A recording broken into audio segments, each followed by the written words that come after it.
mbola mifankahita ary miray fo eto indray ary isaorantsika sy hanomezantsika voninahitra an'Andriamanitra fa efa hita mivaingana ihany koa tsy le boiron iny no mitsangana be dia be eto zao fa feraron matanjaka tsara eo amina beton tsara mino fa ohatr'izay koa ny fiainam-panahintsika miorina tsara eo amin'izay tena hoe tsy eo amin'ny beton fa ao amin'i Jesosy mihoatra no amin'ny beton Jesosy no sika hitehaka mafy be eo an'Andriamanitra. Miasa anaty ny tananao, omany ny fonao. Ny anahy moa aveko foana hoe aoka ny fonao hiteny lavitra, mihoatra zay vao manokatra ny vavanao, manambara ny fankasitrahanao an'Andriamanitra, manambara ny fanekenao an'Andriamanitra, manambara ny fahavononanao eona amin'Andriamanitra, manambara ny fanetretenanao manoloana n'ilay fahalehibiazan'ilay Andriamanitra fiandohana sy fiafarana. Sokafo ny vavanao dia asandrato ny vavaka ho fisaorana ilay Andriamanitra izay mitoetra amin'ny seza fiandrianana ary izy ihany mendrika ao miamboninahitra, mendrika an-tsaotra. Mankasitraka anao izay Andriamanitra rainay amin'ny anaran'i Jesosy, ny amin'ny fahataterahany fotoana androany, ny amin'ny fahafahanay tafitotra soma tsara indray amin'ity tompo-taona ity izay efa tao am-ponao mino hatry ny ela ary ianao no efa mahita ny farany hatramin'ny voalohany dia ianao indray no mandamina sy mandahatra ny zavatra rehetra. Matoky anao zay ary zany ny saoranay anao satria Andriamanitra matoky anao, ilay Andriamanitra tsara sy mpanao tsara, ilay Andriamanitra manana ny fihevitra, manana ny planina, manana ny taridalana, manana ny lalana ary ianao mihitsy ny lalana. Jesosy Kristy Tompo, misaotra ny amin'ny niarovanao anay tsirairay avy, nomenao hery zay, nomenao tanjaka, nomenao fahasalamana, nomenao fahafahana indray mbola mifoka ny rivotra avy aminao ary mbola nomenao fofonaina indray, izany dia noho ny amin'ny famindraponao sy ny fitiavanao ary ny taumanao anay tsirairay avy eto amin'ity toeranyity androany. Misaotra ny amin'ny fotoana izay anasanao anay iray latabatra, hihinana ny tena fihinana, hisotro ny tena fisotro ary ahafahanay ihany koa mahalala sy mahafantatra hatrany ombieny ny sitraponao ho anay tsirairay avy, amma zanaka ho anay, amma makanao tahaka ny modely, makatahaka aminao izay modely ary tsy amin'ny vava fa indrindra amin'ny fiainana, amin'ny fijoroana, mba hanananay fahatsapahatena tokoa amin'ny fotoana rehetra, hitandremanay ny famindranay mba ho mendrika anao. Androany dia misandrata indray ianao Tompo, misandrata eto amin'izao toerana izao ary mamanginy fony tsirairay avy ihany koa, aoka ny fanainao masina no hiasa anokatra hatrany hitahiry ny safidy tsara izay efa noraisinay androany. Raha mbola velonay zahay dia ny safidy hatanteraka ny sitraponao, dia aoka ny fanainao masina no ampijoro, ny fanainao masina no hanome ny fifantohana tanteraka, tsy amin'izay mety hiainanay, tsy amin'izay mety ny renesinay, fa eto indray izay Tompo, ininay anakatona izay rehetra manelingely tsy ahafahanay mifantoka aminao amin'ny anaran'i Jesosy, mba ahafahanay mahita tokoa ilay varavarana izay sokafanao anay tsirairay avy.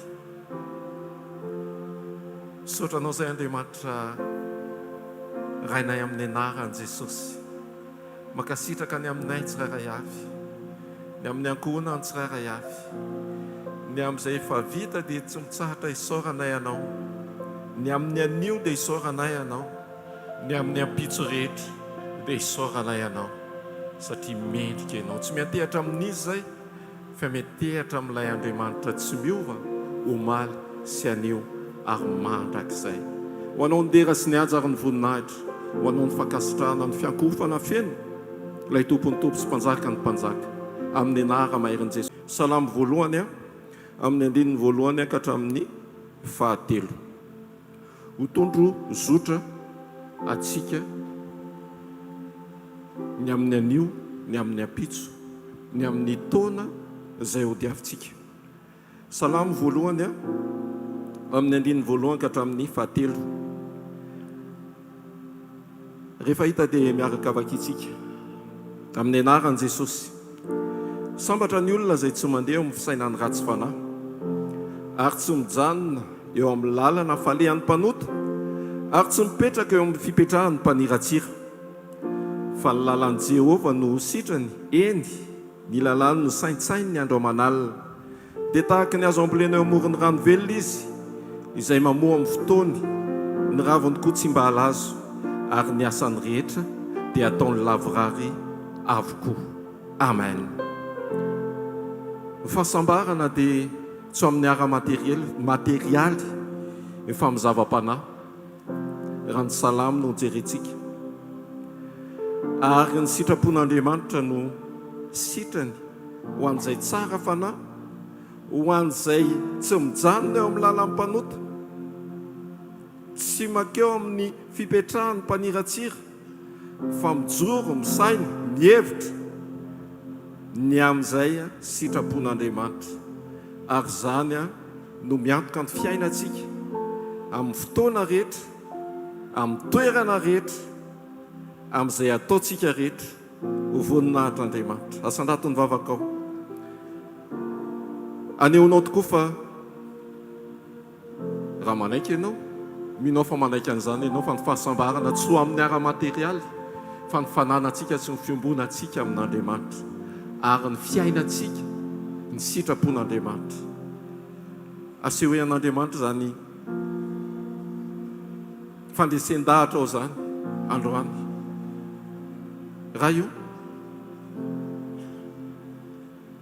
ndreto tokoa zay tsisy miafina aminao ny momba anay, te lazay androany ary tena milaza moa zay fa fahasambarana tsy avy amin'izay mety ho fahafinaretana ranofo, fa zavatra ny fanahy tokoa. Androany zay maneho ny fonay, misokatra sy mangetaheta zava-panahy, ary zay koa ny sitraponao. Oka hihevitra ny zavatra avy any ambony, hihevitra ny zava-panahy, ary zay mivavaka aminao dia mivavaka amin'ny fanahy. Tsy ny nofonay noentinay iombona aminao, fa oka ny fanapahany fanahinao masina no afahanay Tompo mampanaiky ny momba anay rehetra, mba hiaina sy handeha araka ny sitraponao, mba hisaintsaina mandrakariva ny teninao, ny lalànao, ny sitraponao. Androany mbola nomenao ny fotoana hifankahitanay aminao amin'ny teny manambara sy milaza ny sitraponao, dia mitenena Tompo ho anay tsiraray avy. Misokatra ny fonay mba ho tanlonaka aniriny teny, mba ho teny sakafo, fahasalamana, fampijoroana, fanavaozana, fampaherezana, fanafahana, dia makasitraka indrindra Tompo. Melohan'ny zavatra rehetra dia mitondra ny tenanay izay, ary manolotra ny tenanay ilay fanatitra velona, manaiky ny fiandriananao amin'ny fiankofana feno sy tanteraka, araoko marina sy ankasitrahana eo anoloanao zany, ho voninahitry ny anaranao. Dia misaotra indrindra Tompo amin'ny anaran'i Jesosy. Amen. Halleluja. Ndreto indray izay Jesosy mbola mijoro manavao fanoloran-tena anay eo natrehanao Jesosy. Misaotra anao ny amin'ny fisianao eo amin'ny fiainanay Jesosy. Atolotra eo natrehanao indray ny fonay sy ny aminay rehetra Jesosy. Mba iza moa izay Jesosy fa ianao no fanondram-ponao mbola mampijoro anay, ny fitantananao mbola mahatoy izao anay Jesosy. Mankasitraka anao izay, mame voninahitra ny anaranao izay. Misaotra ny amin'ny fitarihan'ny fanahinao Jesosy. Misaotra fa mbola présent eto amin'ny fanatrehanao eto indray izay tsiraray avy androany. Misaotra Jesosy ny amin'ity fotoana ity Jesosy, sokafanao indray ahafahanay miombona tanteraka eto anatrehanao, ahafahanay indray miantoraka eo an-tongotrao Jesosy.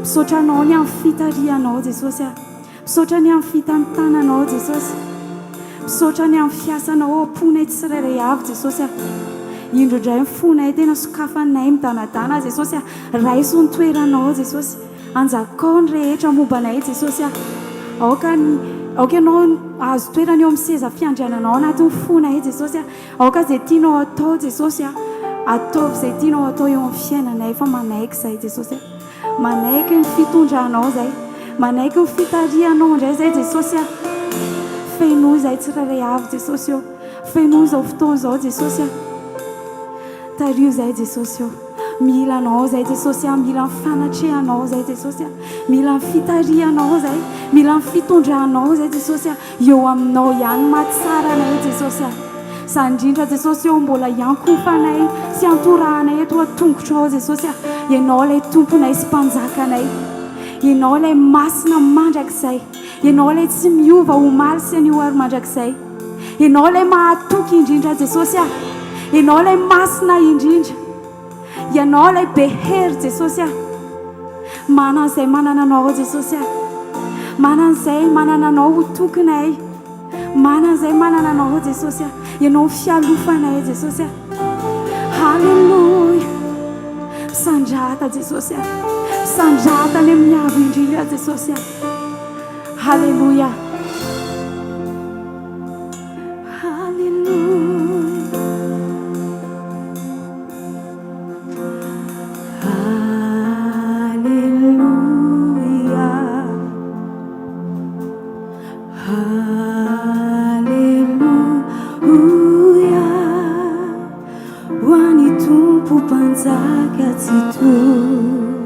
sokafo ny vavanao andao araka nandratra an'ilay tompo ny tompo sy mpanjaka ny mpanjakantsika halleluja halleluja ho an'ny tompo mpanjaka tsy toy halleluja halleluja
Hallelujah.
fanay ko Jesus arotsay lay afo ny fanahinao tompo mameno anay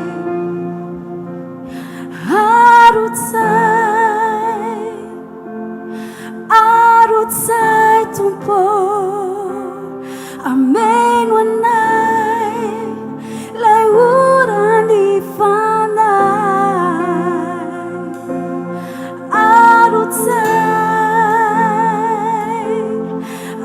arotsay tompo ameno anay lay orany fanay arotsay tompo arotsay niavo ny fanahinao ameno ny fonay Jesus mangedageda ny fafenona darindra zahay Jesus haona ny fanahinao no ameno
Alleluia, alleluia.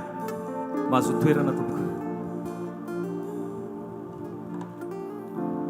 Tonga eo amin'ny fotoana famerenantsika ny voninahitra ho an'Andriamanitra amin'ny vavolombelona izay nataon'ny Tompo tamin'ny fiainantsika indray. Mino fa isika tsirairay avy ireo dia manana vavolombelona daholo ny amin'ny zavatra nataon'ny Tompo amin'ny fiainantsika, satria tsika miaraka amin'ny Jesosy isan'andro. Amen. Dia miantso an'ireo olona vitsivitsy izay amerina voninahitra ho an'Andriamanitra hiomana taty body malala, taty body malala, taty landy, taty niry, tato mamy, tato patrika, dia rehefa avy eo pasteur Vero. Tain'i Jesosy tompoko mandroso taty body.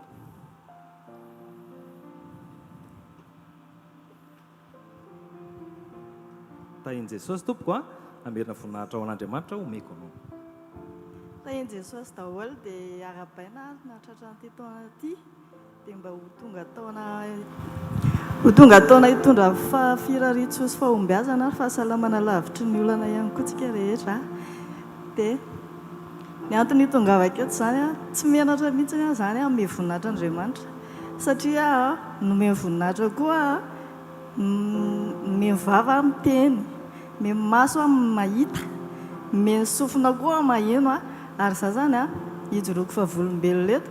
Fa hatramin'izay zany eny nandray an'ny fanasan'ny Tompo ihany taloha fa tsy matotra, mbola tsy matotra ara-panahy zany tamin'izany. Fa zao zany efa manomboka matotra satria melehibe ny fanahy, melehibe konkoa tsy mila fanahy ara-jaza tsony zany. Dia ny hijoroako vavolombelona eto zany mety mino koa fa mbola hoen'ny radio izay mihaino any ty testimoniako ity. Dia ny hijoroako zany hoe za zany hatramin'izay ohatrany hoe nandraindray fotsiny ny tena hoe nandray Jesosy zany fa tsy matotra e. Dia le hoe eo amin'ny famakiana teny, dia le famakiana teny io zany misy teny toriteny zany dia hoe raisina dia raisina ohatrany hoe anana fotsiny fa tsy raisina tena hoe amin'ny fiainana. Dia zavatra tiako tenena zany tamin'ny mois d'avril zany naheno onjam-peo. Dia safidifidy zany satria efa mba netsy amin'ny fanamasina ihany zany teo amin'ny fiainako. Dia avy eo zany dia naheno zany dia naheno le onjam-peo isaky ny adiny iray ato amin'ilay 90.8. Dia toa dia hoe hitako henoko zany le izy toa dia mety amina zany fiainako zany hoa zany fiainana ara-panahy sy fampianarana zany. Dia naheno zany dia nanomboka tamin'ny mois d'avril io zany dia nanaraka le izy isaky ny adiny iray dia tena nanova ny fiainako le izy reto tena hitako hoe tena mety amin'ny fiainana le hoe mihaino toriteny dia io dia mamaky teny, mamaky baiboly. Fa ao amin'ny baiboly zany misy teny dia le teny io tonga fiainana. Dia izay zany le taniko sy za mihitsy zany nanomboka teo zany vao tena hoe tsy mianatra amin'ny tenanareo fa nanomboka teo namaky baiboly foana mandritra amin'ny fiainako na dia kely fotsiny arany dia efa zava-dehibe amin'ny fiainako zany hoe isan'andro jusqu'à zao. Ary izay konkoa mbola andresihako hoe hijoroako vavolombelona mba hanohizako an'ilay fiainako zany mba hitoy foana zany hamaky tenin'Andriamanitra hihaino toriteny ka toan'izay rehetra tenenin'ny pasteur rehetra sy ny lehibe ao zany mpanompon'Andriamanitra. Dia toa zany ohatrany hoe nisy zavatra kely taloha zany hoe maheno ana zany hoe tena tsy hoe maheno fa efa mba mino ana zany. Dia ozy Jesosy Kristy moa zany efa tsangana tamin'ny maty, dia olombelona izy zany. Dia inona hoa zany no an'i Jesosy nefa za zany omeny sakafo foana. Dia noho namaky an'ilay teny foana zany dia ao amin'ny Jaona toko 4 ka ny 2:34 le izy.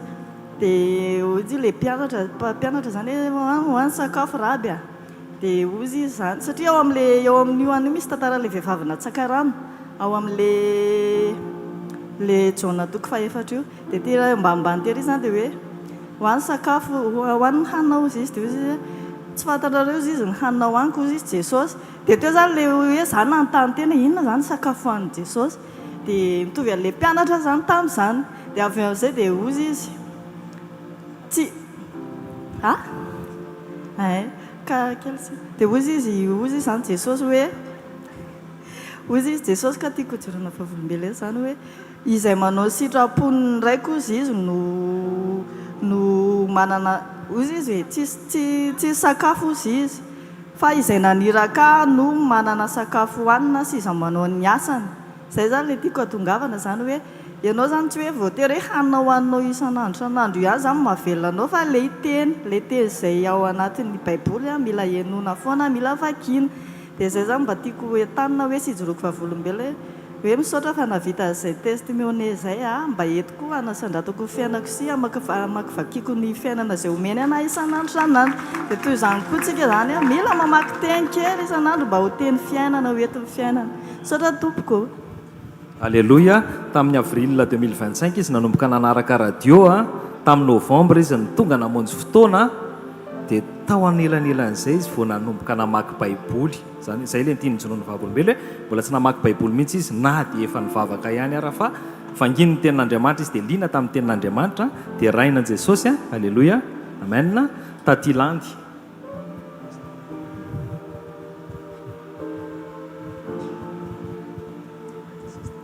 Halleluja. Voninahitra ao n'Andriamanitra no ijoroako vavolombelona. Sady arabako antsika rehetra koa natratra ny tombo avao.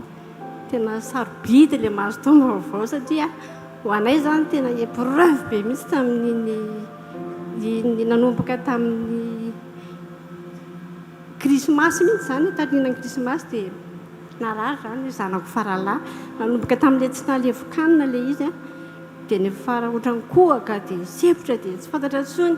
Dia zay moa rehefa ohatr'izay tsy dia zatra mandeha dokotera fa dia nenay mametraka amin'ny tombo foana zany izy Jesosy ianao nefa nametrahana ny fiainanay rehetra.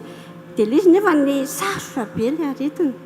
Dia tamin'ny réveillon 12 alina iny tena izy nenahi zay nefa ohatrany tsy resy lahatra ho any amin'ny dokotera dia hoe ahoana zany.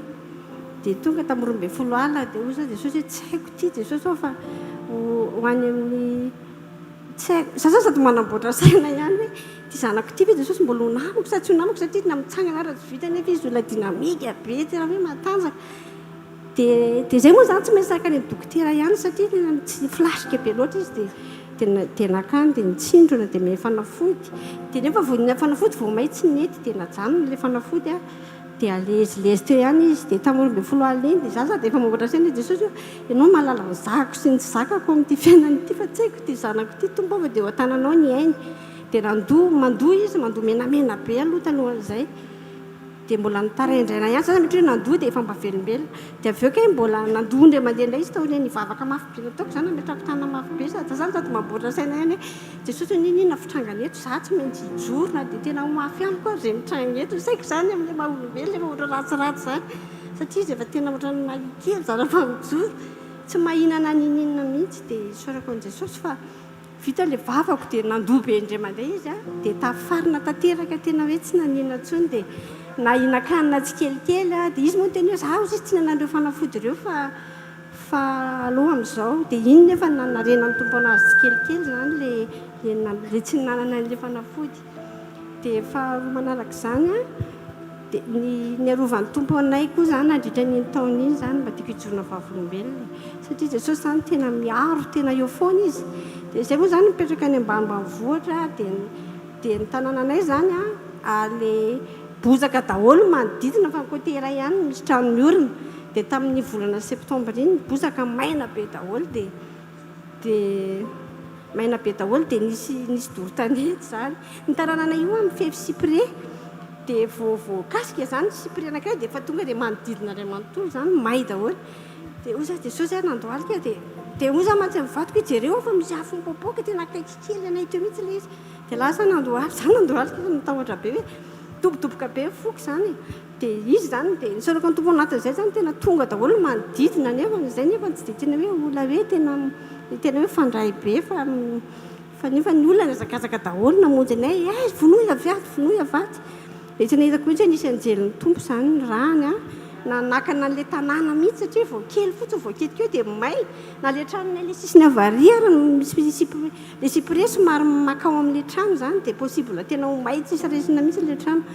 Dia isorako an' Jesosy zany fa nisy ny fiarovana tao anatin'izay a dia zany fa taon'izay tena mifoko midobodoboka lasa za ola tsy dia tena mora taitra zany fa taoriana zay zany lasa midobodoboka foana misy zavatra kely dia ohatrany hoe maremay foana dia hoy za mateny Jesosy Jesosy avereno ny fiadanako fa mijaly aho zany etrehako ny fiainako dia misaotra ny tompo fa ny fahalasany tsahatra zany tao anatin'izay ninina ny tranga dia nitsahatra dia finahitra ho an'i Jesosy fa be da be moa ilay nataon'ny tompo zany fa ny fiarovana tamin'ny accident koa zay zany efa nisy taona efa tena ho voadona mihitsy fa tena hita mihitsy nisy anjelin'i Jesosy tena nanakana ora farany lava be ilay fisehoan'ilay izy fa tena hoe misaotra an'i Jesosy fa tena lehibe izy a dia manentana antsika tsy saraka amin'ny mihitsy fa ao amin'ny daholo ny famonjena amin'ny lafiny rehetrarehetra dia mahereza daholo tompoko a dia ny ambonin'izany zany le fiombonana satria za zany raha niatrika ny zanako narary zay raha nitoetrako taloha teniteny foana amin'ny stress zay olona manatonaty tsisy mahita mangira fa tena meny tompo tena hoe zanako marary mafy za tena misy fitoniana lalina tsy takatry ny saiko zany hitako hoe vokatry le fiombonako amin'ny tompo isan'andro zany le izy a dia tena hoe tafavoakako ihany zany zavatra sarotra be dia voninahitra ho an'i Jesosy. Alleluia, alleluia. Mandroso tompo, mandroso tatenery.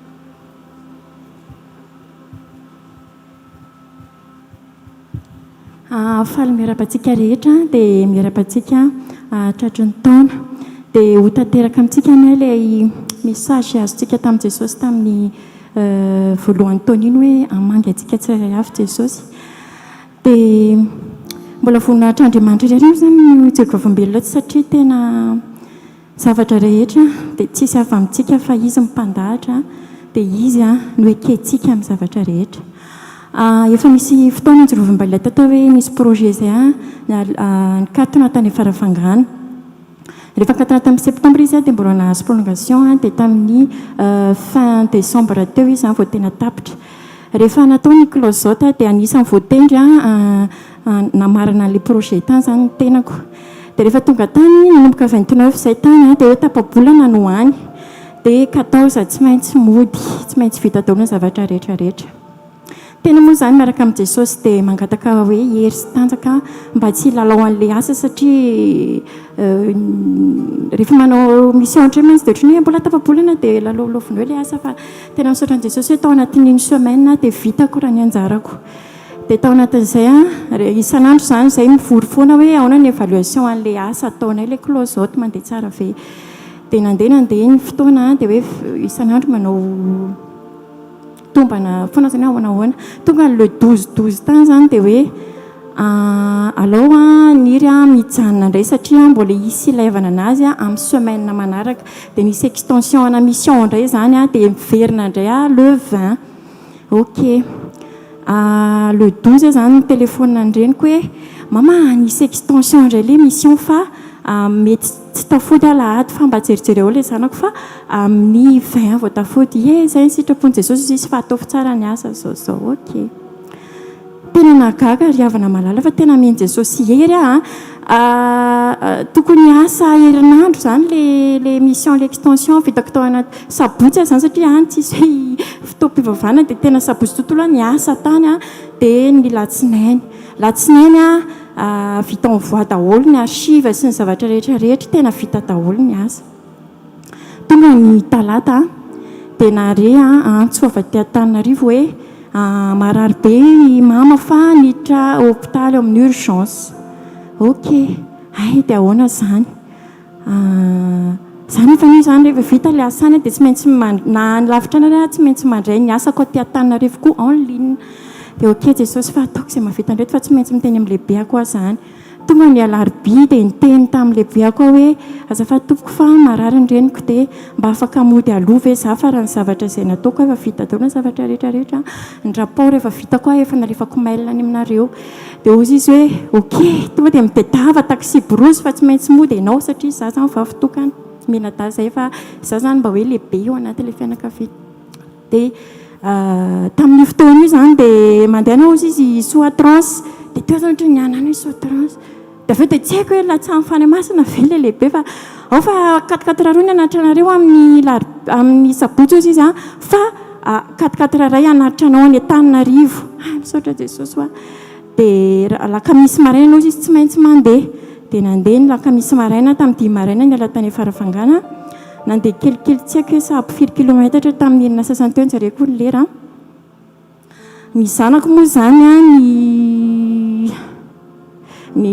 ny larobia ny andry anazy tamin'ny foana dia efa niteny zany hoe nanao mama dia mbola matory mbola miesina be dia ok izaka ny adindray miantso dia ny efa tamin'ny 10 alina dia mbola tsy fo izy neny dia ok tamin'ny fotoana io zany nanomboka izy talata ny hopitaly dia niteny foana izy hoe mba hitsopon'Andriamanitra niantso fa tena tsy nahazo mihitsy zany dia tato amintsika zany tsy nahazo na radio na nisy telefona azy fa tena tsy azo mihitsy larobia alina an'io anefany tena ozy hoe Jesosy tsy mpanompon'Andriamanitra ny ilay keto fa tena inao ny ilay keto Jesosy dia nandohalika mivavaka dia ozy hoe Jesosy eo zay sitraponao atao fa tsy fantatra hoe ahoana ny sitraponao fa ataovy manaiky izahay hoe raha ohatra ka zay ny ahafahanao mampitsahatra ny fanahitanany ho alainao izy dia tsy maninona Jesosy fa ekeko izany dia avy eo moa izay nandeha ny lakamisy maraina dia tamin'ny enina sasany teo ny telefona hoe manao mama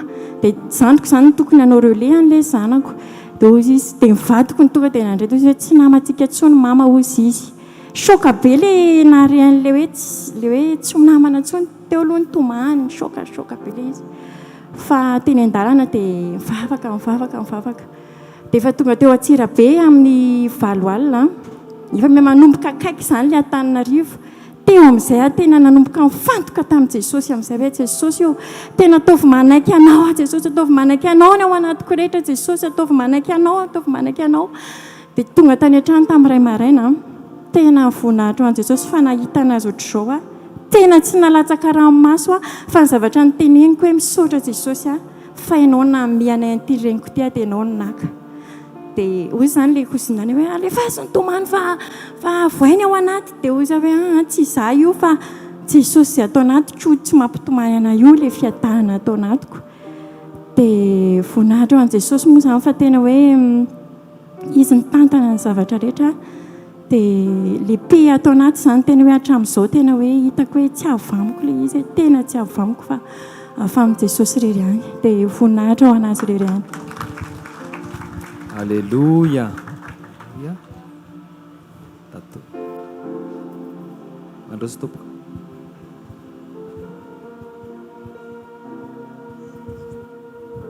tain'i Jesosy daholo tompoko dia miara-bantsika rehetra anatratra ny taona vaovao isaky miteny moa mpanompon'Andriamanitra hoe vavarombelona dia mbola tsy niomana izay foana no tenena satria tsy tena anina loatra zany hoe mijoro fa avy eo Jesosy mampatsiahy hoe izy koa tsy miomana rehefa amin'ny fotoana rehetra izy rehefa miintervenira dia miintervenira tsy mihera aminahy tsy mihera amin'iza niza dia joreto moa zany dia hijoro vavolombelona noho ny fahasoavan'Andriamanitra satria ny fahamarinany tenin'Andriamanitra zay zaraina amintsika eto zany dia tena hoe fiainana isan'andro le izy dia misy fotoana zany tsika hoe tenin'Andriamanitra amin'ny zavatra tsy mahazatra mihitsiny tena zavatra hoe tsy oran'ny contrôle oran'ny fahaizana sy ny sisa dia tamin'ny faraparan'ny taona iny ny situation ohatr'izay zany hoe amin'ny asa dia hoe asa tsy mahazatra asa ngeza be sady tiana ho atao ihany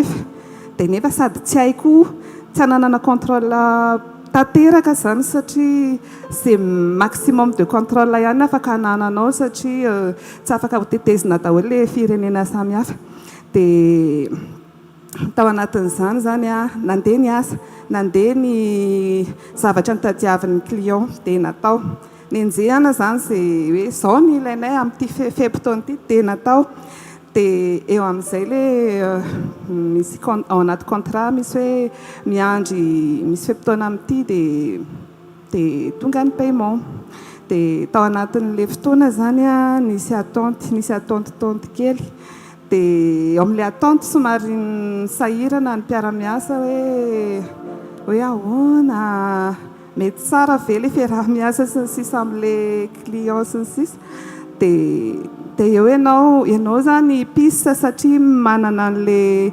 mahafantatra tsara ianao efa fisile le zavatra fa ambony zany rehetra zany ianao fa mahalala hoe tsy ianao manao an'ilay izy koa fa Jesosy dia tao anatin'izany rehetrarehetra zany avy eo ara-potoana tsy hoe dia ny ohatra be nanahoana zany fa na le olona rehetra tsy dia nino ara zany lasa hoe fahoana to mety zany hoe ny contrôle zany tsika zany tsy tokony hitady plénitude de contrôle ao anatina misy zavatra zany tena tsy hetsika tena hoe tsisy hoe mahay be noho izy tsika raha hoe na hoe fandrarana na zavatra tsisy hoe mahay be mahay tanteraka zany fa misy toana eny atsefasefany eny misy mety mampanontany tena kely ny olona fa tsika le tena le toriany tenin'Andriamanitra mpanompon'Andriamanitra eto foana hoe afaka mitsangatsangana eny ambony rano tsika fa tsy mampilentika atsika le izy fa ao anatin'izay attente zay zavatra rehetra mety heverin'ny mason'ny olona hoe tady ohatran'ny tsy haiko zany dia tsika ao anatin'ireny ampianarin'i Jesosy hoe tamin'ny fotoana oviana moa tsika navita tena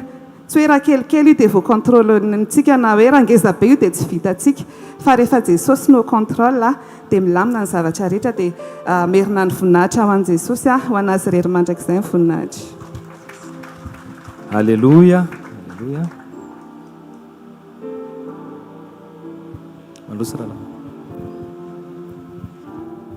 tahiny Jesosy daholo tompoko dia miara-batsika rehetra amin'ny anaran'i Jesosy nahatratra ny taona vaovao dia tsy ory vavolombelona nome voninahitra anazy moa zany za tsy hoe ofreariana raha mijoro eto za fa ho an'i Jesosy rehetra ny voninahitra. Izy ity moa zany témoignage azony toy tamin'ilay nijoroako teto momba ny fianaraka fa izy ity indray tamin'ny sortie de promotion le izy dia ohatra zao fandeha an'ilay izy hoe tamin'ny sortie de promotion dia mivoaka zany ny liste ariva ohatrany hoe raha pitso ny sortie de promotion miditra amin'ny fito dia androany efa tamin'ny 9 alina vao mivoaka ny liste ny ankizy hiatao sortie amin'le omena diplôma zany dia rehefa mivoaka ny liste efa mivoaka ny liste ny seza rehetrarehetra mivoaka ny liste amin'ny mpianatra hoe navoaka dia gaga be za fa za tsy tao anatin'le liste dia normalement rehefa tsy tao anatin'ny liste ianao zany dia tsisy ny olona mivoaka ianao zany dia tsisy mandray diplôma koa ianao zany dia tonga dia nisy tahotra be tato anatiko hoe ahoana zany Jesosy ity zavatra ity efa noentinao ave avy any dia tonga eto za vao avelanao fa mino za fa tsy mamelana zany ianao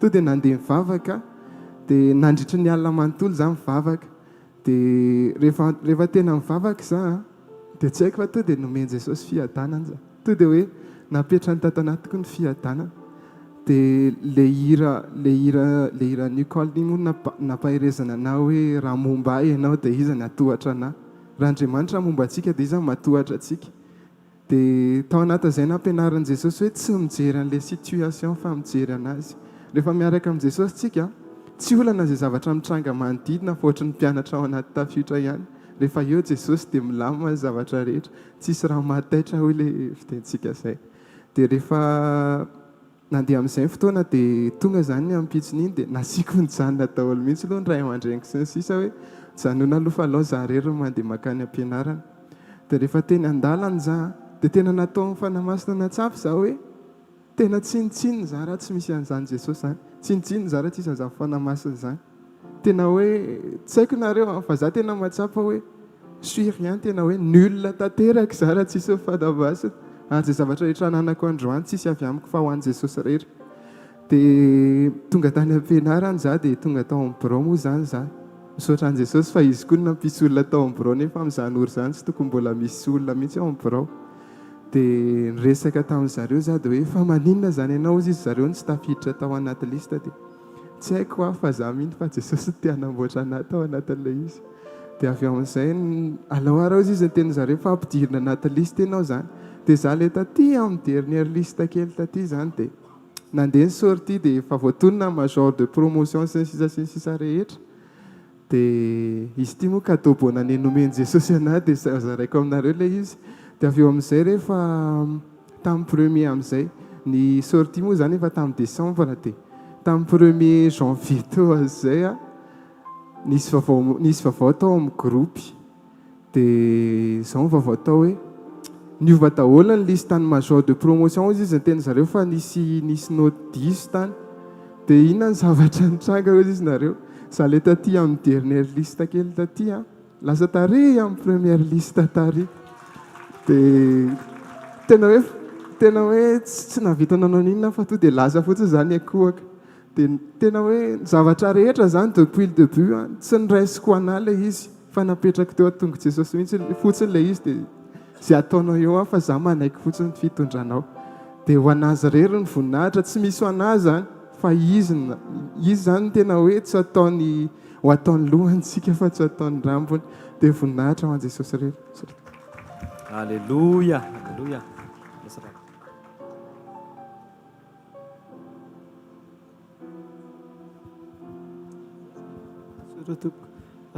Somary le zimeko ngamba le izy fa mialasa ny fotoana velona androany satria raha tany ampiverenandalana dia efa saika maty dia natsiaro an'ilay tenin'Andriamanitra hoe saorany Jehovah ary fanahiko izay rehetra atao anatiko niaro ny aiko tsy nidina tany an-davaka fa efa tena somary hafahafa kely le fisehoany fa tao amin'ny WC dia ao foana mifoka sigara miafina ny vadiko ry moa zany dia mivavaka aho zany eo amin'ilay WC tsy dia manara-penitra moa le WC ny orana koa avy dia malemy le tany dia tamin'ny fotoana ray zany no mivavaka Jesosy zany efa anao fa minareo manao antony dia tena nalahelo be ohatrany hoe misy malahelo any anatiko any dia adinoko ilay taratasy dia zafady tena zay mifiseho an'ilay izy adino ilay taratasy dia soa ihany fa mbola tsy hanina fa ndeo aloha zany le vadiko no karakara sakafo dia ozy hoe tsy elingeleniko izy fa ataoko anazy misioka kely mba hanatery taratasy ery fa tamin'io fotoana io zany tena alora nga alaina taratasy fa tsy fahalalam-pomby zany mila mifanaja vo andeha voaka ohatr'izao niotsaka atao le WC Jesosy raha mbola misy ilanao anao na dia briko mifatotra ary aty dia tia Jesosy fa tao alohan'izay rehetra izay nisy zavatra niseho ohatr'izao za zany taloha tena olona tsy matokitoky an'Andriamanitra zany ohatrany hoe ohatr'izay mihitsy le toetrako taloha tiako hijorona volombelona hoe nanomboka novainy izy rery ihany nanovana niezaka nanovana ary manodidina sy ny olona fa tonga am-piangonana ihany mitomany tafiditra be ao anaty fiderana fa rehefa miraviny ny fotoana dia mitady olona hoe naona mio sakafo ohatrany hoe miahiahy hoe matahotra hiatrika fiainana za eto zany hoe manararoatra mifona amin'i Jesosy sy ireo olona victime tamin'izay taty am-piangonana tsy amherina ntsony dia tena hoe nisy teny manafaka anankiray nandeha hoe tena nampiova ny foko zao le teny manafaka hoe zaho izy Jesosy résumé kely zaho izy zao tsy manana vision dia zao meko anao le provision fa aza mitotototo amin'io izy zay foana tenin'ny papa ao anatin'le izy io le katsahany jetilisa fatratra dia voaika ny pasteur mianina nampianatra le hoe volonté parfaite dia volonté permissive dia za taloha za anisan'le olona tsy mba miresaka amin'ny fanahy masina hoe mety ve mba mihera zany fa rehefa naona tonga dia hoaniko ny vary mangateta tonga dia eo amin'ny varotra kafe eo rano na zavatra kelikely tsosany izy dia ohatrany hoe narea zany tao anatin'le teny toriteny moa izy zay dia ozy pasteur miamina atao hoe mila manontany ny fanahy masina foana tsika fa ny olana rehetra afaka trehana afaka vahana fa tsy mety amin'ny fomba tsy itiavan'Andriamanitra azy fa ndao tsika iondrika eo anatrehan'ny fanahy masina anontany foana hoe mety ve dia sosy raha ohatra hoe mba hisotro rano etsy na hihinam-bary na haka voletsy na hiasa tsy tena hoe mienatra kely fa noho Jesosy dia zay le toetrako taloha dia sotra anazy fa tsy maty tao niaro ny haiko tsy nidina tao an-davaka izy dia ity vonona ho an'i Jesosy sy ny vision tsisy atahorako ny provision eto tany fa za anisan'le hitsena hiaraka aminareo any an-danitra voninahitra ho an'i Jesosy. Alleluia, alleluia, pasteur. Mirabantsika tsirairay avy natratra ny taona 2026 dia efa teneniny rehetra ny fanesy teo hoe ho tanteraka amintsika nge ny teny ho antsika teny faminaniana ao an'ity taona ity hoe hamangy ny ankonana tsirairay avy isan-tokantrano Jesosy fomba tsy takatry ny saina dia tsy hory fanontrona antsika amin'ity taona ity. Ny joroko vavolombelona eto dia le teny fiainana zaraina foana izay iainantsika fa rehefa iainantsika ireny dia tena mahita ny fiasan'Andriamanitra tokoa tsika amin'ny fiainantsika. Nisy taona ny joro vavolombelona hoe Jesosy mihitsy nalahy teo amin'ilay asako teo aloha na dia izy ihany koa raha nanomehana an'izany asa izany 20 taona lasa dia nandritra 20 taona izany ny asa teo. Fa rehefa tonga ny fotoana ny anjon'i Jesosy ny amin'ny ministère sy ny ohatran'izany dia tsy compatible intsony ilay izy satria lasa tena hoe naka ny fotoanako iray manontolo ilay asa, naka ny energiako iray manontolo, naka ny fifantohako rehetra satria mila fifantohana be ilay asa. Dia teo tena hoe nataon'i Jesosy tena hoe nanontany tena hoe sao dia efa tsy tokony asa intsony satria efa lasa netraika amin'ny fahasalamako sy ny rehetrarehetra amin'izay ilay izy. Dia teo ny tena ntenen'i Jesosy hoe mijanona ianao fa raha mbola nijanona dia mety hoe narary tena hoe zava-doza ny tranga. Dia nefa noho ny alako dia sorena ilay mpampiasa na dia noho ny zavatra nataony ihany koa raha satria tsy tokony ao am-posta nisy ana ilay namindrany ana. Dia nefa ilay posta izany tena mafy be mihitsy ilay asa. Dia noho nijanona dia tezitra zareo dia ilay ambassadeur moa izany ilay lehibe numéro 1 no teniny manarakaraka azy hoe za tsy hanome anazy io certificat de travail. Dia nefa 20 taona ny asako tao dia nandeha ny izay naheno an'ilay izy izany dia ohatrany hoe choqué daholo hoe inakoa izany tsy manaraka ny lalàna izany, olona mahalala lalàna tsara nefa ny olona io tena mahalala lalàna international mihitsy.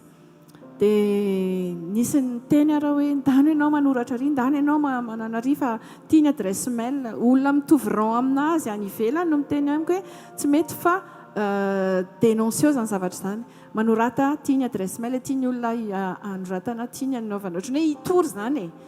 Dia tao anatin'ilay izy dia le teny zaray nasiako pirofo mihitsy avy any amin'ny dokotera hoe tena izao manjoa an'ity olona ity ary tena marina ilay izy fa tsy hoe nandainga. Dia nandeha fotoana dia zahako nadio fo be tamin'izareo foana namela heloka na le numéro 1 na numéro 2 niza dia mandalo ao ahako dia misarika be amin'izareo ohatrany hoe comme si de rien n'était. Dia zavatra remarqueko ohatrany hoe nalahelo anahy daholo indray ilay olona hoe hay malahelo anao zay fa miverena ohatrohatr'izany. Na le numéro 2 nanitsiko io arany ohatrany hoe nahazo fahita-pity izany satria za nadio fo tamin'izareo foana. Dia mamangivangy an'izareo dia bonjour manahoana efa sava efa zao.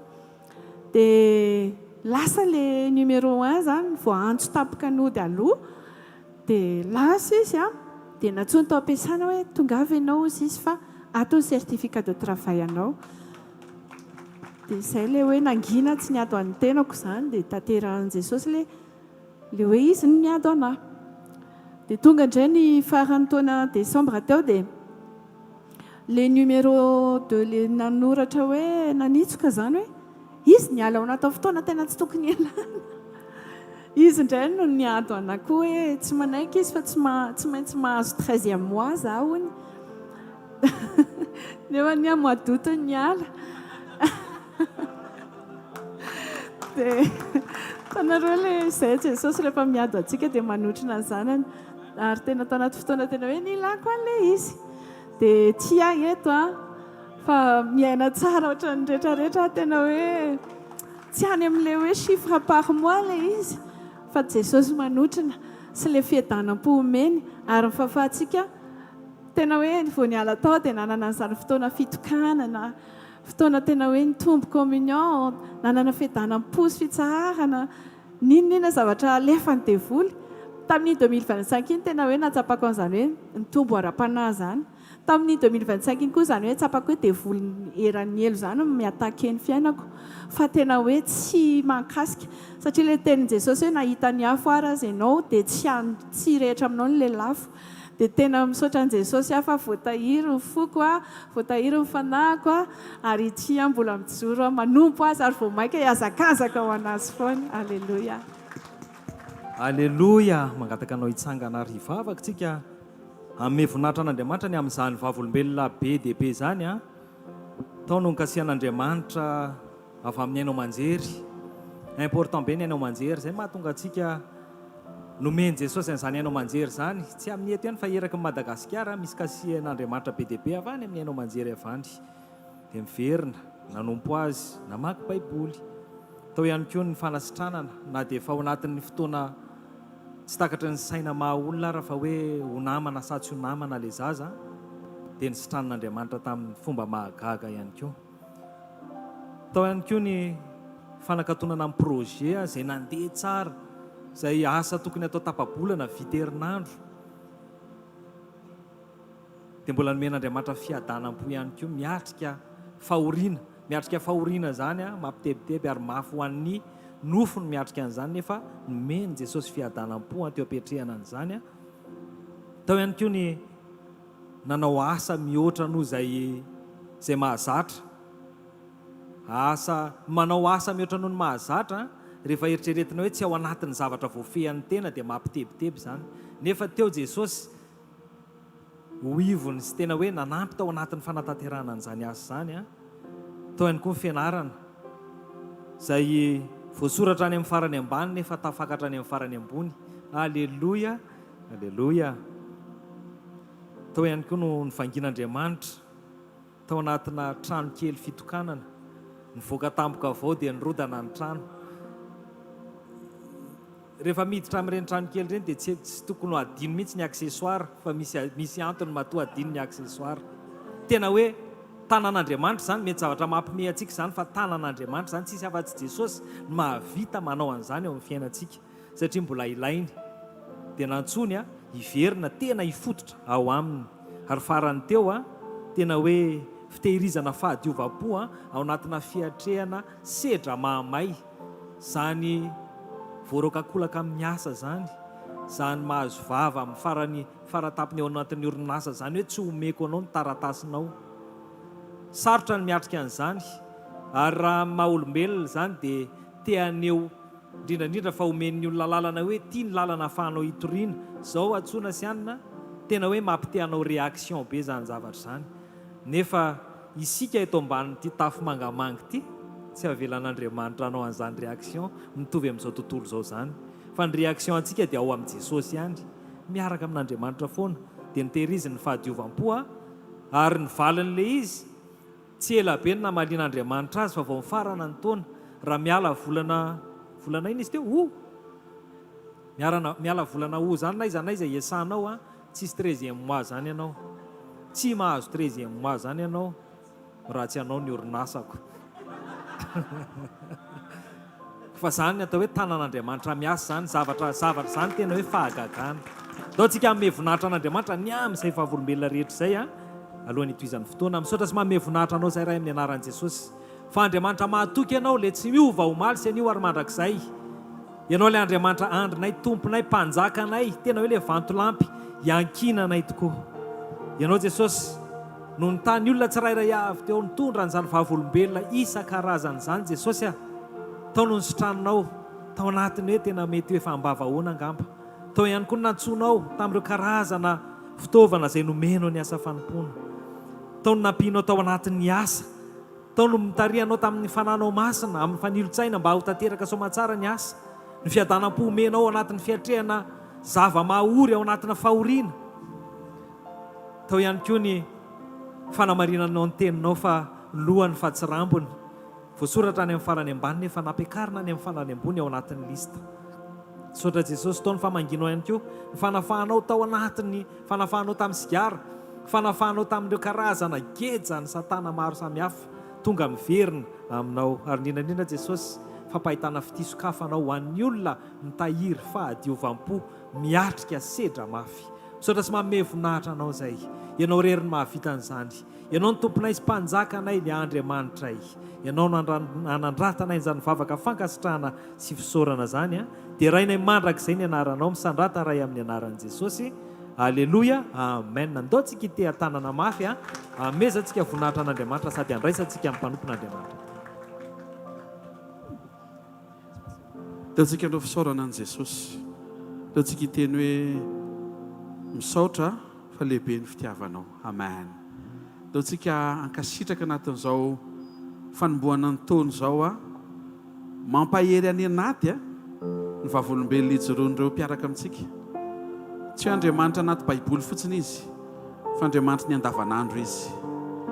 Tsy Andriamanitra namaly fitiny 370 taona ny zanak'Israely fa Andriamanitra matsiaro ny 13e mois ho an'izay miala moadoty. Mbola tsy nahita an'izany ary reto.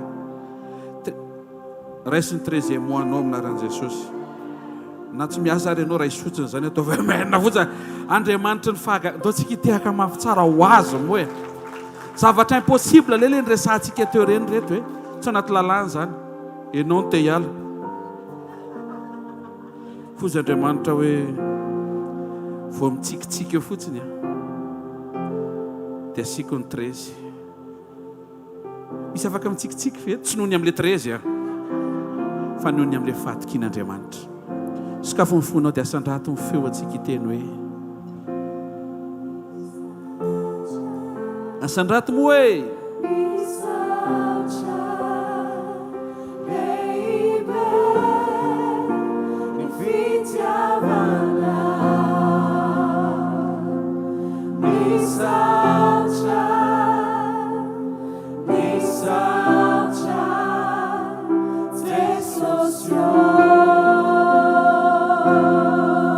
zay rehetra fariny amin'ny taona 2025 iny ankasitraka ny tompo. Asandrato ny fisauranao lehibe ny fitiavana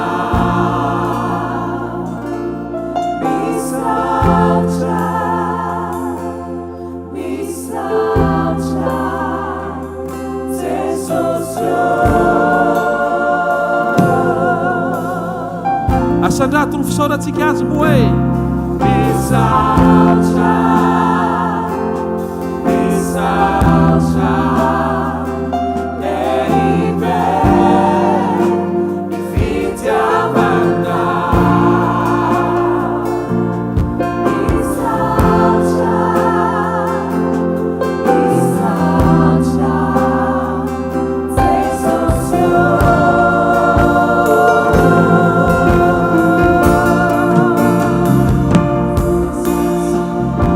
Jesosy. Saotranao izay ray amin'ny anaran'i Jesosy. Very leo anivon'ny fivoriana ianao. Ny fanatrehanao dia azo tsapahitanana. Saotra mankasitraka ny amin'ireo fisehoana amin'kery amin'ny vavolombelona amin'ny voninahitra. Nijoroan'ireo mpiray tam-po taminay. Saotra ny amin'izao fafany manomboka ny taona izao. Rehetra izay manome voninahitra anao sy misaotra anao. Amin'ny anara maheran'i Jesosy Kristy verina masa sy manan-keravay Nazareta. Amen. Ijoro vavolombelona zany amin'ny rahalahy Patrika. Esa rahalahy Patrika tao moa? Esa Patrika tao? Io izy io. Miantso foana. SMS, appel foana. Dia tantaraiko anareo mihitsy ilay izy. Ohatr' izany Jesosy. Zaho ao Jesosy tsy handray azo tsony. Izay fotsiny aloha e. Dia enao naton'ny fo hoe ka tsy maintsy raisinao izy. Dia pastera dia fa tsy vola aloha e. Toy izy amin'i Jesosy ny vola ka raha 2000 ariary fotsiny ko. Toy izy Jesosy andefaso 1000 izy. Hitanao ve ianao tsy manana droit no ratsy toetra zany. Raha vao ao amin'i Jesosy ianao tsy maintsy tsara toetra foana. Mamela rahalahy teny Jesosy. Wow. Dao tsika hivavaka tompo vangio foko ka sy io fiainako. Sandrato ny tananao dia mivavah manokana ianao. Mba tsy fotoana andalo am-pahazarana ny fiarahantsika mivory eto amin'ity tolakandro ity. Andraisanao ny famangin'Andriamanitra. Tsy ho tahaka an'izay mety efa natongavanao teto foana. Raha isy tombotsoa hoe velona somatsara ianao ary miditra anatina taona vaovao. Mangata amin'i Jesosy mba ho vaovao tahaka izany anko ny fiandrandranao, ny etaetanao sy ny firosonao miaraka aminy. zany ray amin'ny anaran'i jesosy no etahitanay ary misaotra fa ianao no mampiray anay ho ankonana iray indray makivaky ny taona miaraka aminao feno anao misaotra raha eo amin'ny anaran'i jesosy kristy avy a nazareta amen. Zay rehetra fahaly eto amin'ny fanatren'Andriamanitra izy hitehaka mafy tsara ho an'i jesosy. Alleluia. Mahazo toerana vetivety ary dia irosontsika ny amin'ny afatra mahakasika ny teny ho fanombohantsika ny taona androany. Manohitra ny fiarabanantsika amin'ny anaran'i jesosy kristy avy a nazareta. Tonga soeto ianao teny kaikinao tonga soeto amin'ny fanatren'Andriamanitra hoe avereny tonga soeto amin'ny fanatren'Andriamanitra hoe mirary antsika inko amakivaky ny taona miaraka amin'ny fanatrehan'Andriamanitra miaraka amin'ny fanotronany indrindraindrindra ary io teny fikasana rehetra nambaran'i jesosy dia ho tanteraka amintsika menakavy ataovy amen. Ary ao anatin'izay dia hiditra avy hatransika ny amin'ny teny izay nomen'Andriamanitra antsika ho amin'ity taon'ity anio manokantsika dia hiaino avy amin'Andriamanitra loha hevitra na mpitondraina lohateny hoe Andriamanitra hiseo araka ny fijoroana. Avy ireny hoe Andriamanitra hiseo araka ny fijoroana. Avy hatransika dia hijery tantarana olona anankiray izay nasain'Andriamanitra nijoro. Paoly apôstôly no anarany. Ary mino fa ampaherentsika ny teny amangy antsika ny teny ary anangana antsika vaovao indray ny teny natao fiandohan'ny taona zao. Sakafo ny baiboly anetanantsika amin'ny asan'ny apôstôly toko 26 atombokontsika amin'ny 12 ka hatramin'ny 17. Fakiko amin'ny anaran'i Jesosy. Ary tamin'izany raha nakany Damaskosy dia nitondra fahefana sy teny izay efa azoko tamin'ny lohan'ny mpisorona. Koa noho nylay nita tao voavonana iny ny andro ry mpanjako dia hitako teny an-dalana fa indro nisy mazava avy tany an-danitra nanelatrelatra manodidina mba amin'izay niaraka tamiko mihoatra noho famirapiratra ny masoandro. Ary rehefa lavy tamin'ny tany izay rehetra dia nandre feo nilaza tamiko aho nanao tamin'ny teny Hebreo hoe Saoly, Saoly, nahoana ianao no manenjika ahy? Zavatra sarotra aminao ny hanipaka ny fanindronana. Dia hoy izaho, iza moa ianao tompoko? Ary hoy ny tompo, za no Jesosy izay enjehanao. Fa mitsangana ka mijoroa amin'ny tongotrao. Fa izao no nisehoko taminao dia ny anendry ianao mpanompo sy ho vavolombelona ny amin'izay efa nahitanao ahy sy izay hisehoko aminao. Hamonjy ianao amin'ny olona Israely sy ny jentilisy izay nirahako anao. Ampahiratra amin'ny masony hialany amin'ny maizina ho amin'ny mazava ary amin'ny fahefan'ny Satana ho amin'Andriamanitra mba hahazahoany famelan-keloka sy lova eo amin'izay no hamasinina noho ny finoana ahy. Teto Jesosy niseho tamin'ny Saoly. Dia eo Jesosy miteny hoe satria izany seho taminao dia mijoroa fa mbola hiseho aminao aho. Tiako ianao hanaraka an'izay tsara mba hahafahanao mamantatra ny fomba fiarahana amin'Andriamanitra. O Jesosy tamin'ny Saoly niseho taminao dia mijoroa ianao fa mbola hiseho aminao aho. Ao averiko eo amin'ny 9:40 eo ny angatsika fa mitsangana ka mijoroa amin'ny tongotrao. Tena kaikinao mijoroa hoe fa izao no nisehoko taminao dia ny anendry ianao ho mpanompo sy ho vavolombelona ny amin'izay zavatra efa nahitanao ahy sy ny amin'izay zavatra hisehoko aminao. Misy karazany roa ilay fisehoan'i Jesosy teto. Ary amin'ity taon'ity dia te hanohy ilay fisehoany Andriamanitra eo amin'ny fiainantsika tsiraray avy. Ny fisehoan'i Jesosy voalohany dia tamin'ny Saoly nanenjika ny fiangonany. Saoly mbola tsy niova. Saoly mbola tao anaty fahadisoana. Ary ilay fisehoan'i Jesosy faharoa dia fisehoan'i Jesosy tamin'ny Saoly lasa Paoly. Izy nanomboka tafaverina tao amin'ny fahamarina n'Andriamanitra. Ilay fisehoan'i Jesosy voalohany tamin'ny Saoly dia ho an'ny saoly fa ilay fisehoan'i Jesosy ao aoriana ny fiovan'ny saoly ho an'ny hafa. Amin'ity taona ity misy eto mety tian'Andriamanitra ho vangina ho azo manokana, fa ny maro anisa inoko fa tian'Andriamanitra ho vangina ho amin'ny manodidina izay hitazana sy hitaratra ary ahita ny fisian'Andriamanitra sy ny fisehoan'Andriamanitra amin'ny alalan'ny fijoroana ao fa tsara fiombonana avy ao anaty ianao dia ho tarafina amin'ny fiovantoetra sy fiovanpiainana ety ivelany izay fiovana izay. Aso tehaka mafy tsara ho an'ny tompo.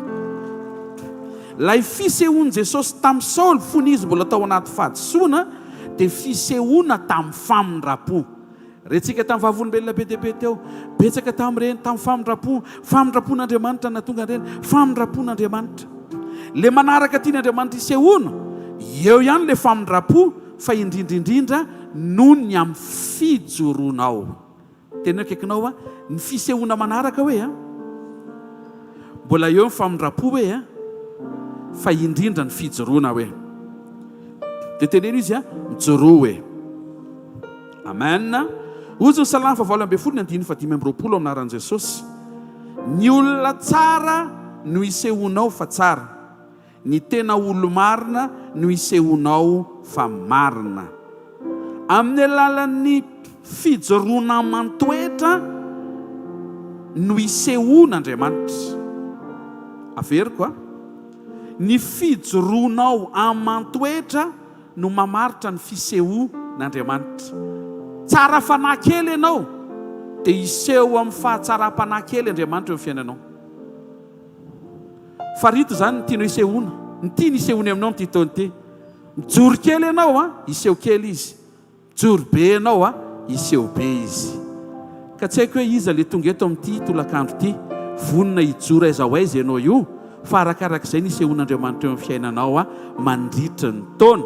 Raha zay ianao mijoro tsara mba ahafahan'Andriamanitra miseho tsara, raha zay ianao mijoro be mba ahafahan'Andriamanitra mijoro be, raha zay ianao mijoro hatrany mba ahafahan'Andriamanitra miseho hatrany eo amin'ny fiainanao. Azo tehaka mafy tsara ho an'i Jesosy.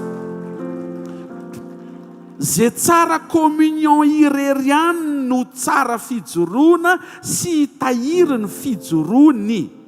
Hitanareo mahatonga le mijoro dia tsy tafajoro, mandeha amin'ny fotoana mijoro dia tsy tafajoro. Rehefa nanaraka an'i Jesosy dia nijoro dia avy eo tsy tafajoro, dia avy eo indray niarina dia nijoro dia avy eo dia tsy tafajoro.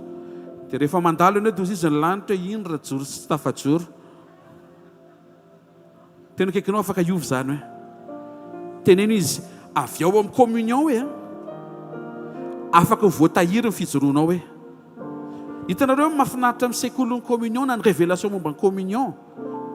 Ao ianao tsy hozongozona ny fanoloran-tenanao ho an'i Jesosy, fa ao iorina tsara ny vesatry ny fandresen-dahatra ao anatinao, fa zay mitranga hitranga, zay tsy mitranga tsy hitranga, fa ny fonao ho an'i Jesosy mari-potitra sy mari-toerana be manome voninahitra azy ary manome toky azy, fa zay mitranga mitranga, zay tsy mitranga tsy mitranga, fa za hiaraka aminao hatramin'ny farany ary tsy ho tafasaraka aminao na inona na inona. Zay tsara communion tsara fijoroana, satria avy amin'ny communion lay tena fijoroana. Rehefa tafaresaka amin'Andriamanitra ianao ka miresaka amin'ny matetika ary miresaka amin'ny isan'andro, miresaka amin'ny isa-minitra, manomboka teraka ao anatinao ny fifandraisanam-po, fifandraisana lalina aminy, lasa misy ny intimité eo aminao sy ny tompo.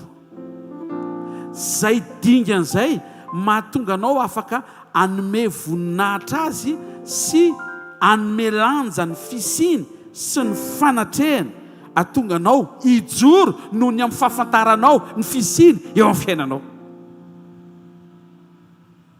Fantatrao ve izy ny tena tianao? Misaotra an'i Jesosy any amin'izay manambady tonga eto, fa te hilaza aminao fa tsy mivadinao ny tena tianao fa Jesosy. Ary Jesosy nanome le vady ho anao.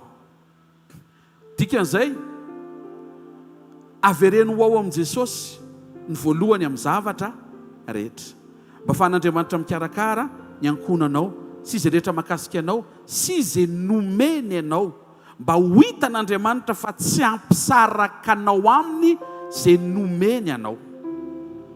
Amen. Mety ho vady ny resaka eto, mety ho zanaka, tany andafy ary moa dia misy voakasika mihitsy fa zafikely indray mihitsy le izy satria ho nitetaka ny teny hoe tandremo so dia zafikely io indray no ampisaraka anao amin'ny tompo dia resaka tamiko le ole za mihitsy pastera fa niandry le zafikely dia ohatry zaiky tafasaraka tamin'ny tompo mihitsy ka eto zany Andriamanitra manokatra ny vavan'izay ampiasainy eto amangan'izay tiany hovangina atao visan'ilay mba tiany hovangina ianao ataovy ao anatin'ny fonao mihitsy le hoe za koa te mba hovangina te sa tsy te aloha ary te sanatony tany hoe teneny hoe tompo hovangio ary ahy amen inona ny fisehoan'i Jesosy tamin'ny Saoly fony izy mbola tao anaty fahadisoana misy te aheno ve satria ozy izy Jesosy niseho taminao dia mijoro izany hoe ny fisehoan'i Jesosy tamin'ny Saoly tokony mampijoro any Saoly ahafahan'i Jesosy miseho mihoatra indray noho izay nisehoany tamin'ny famindrapo fony izy mbola tao anaty fahadisoana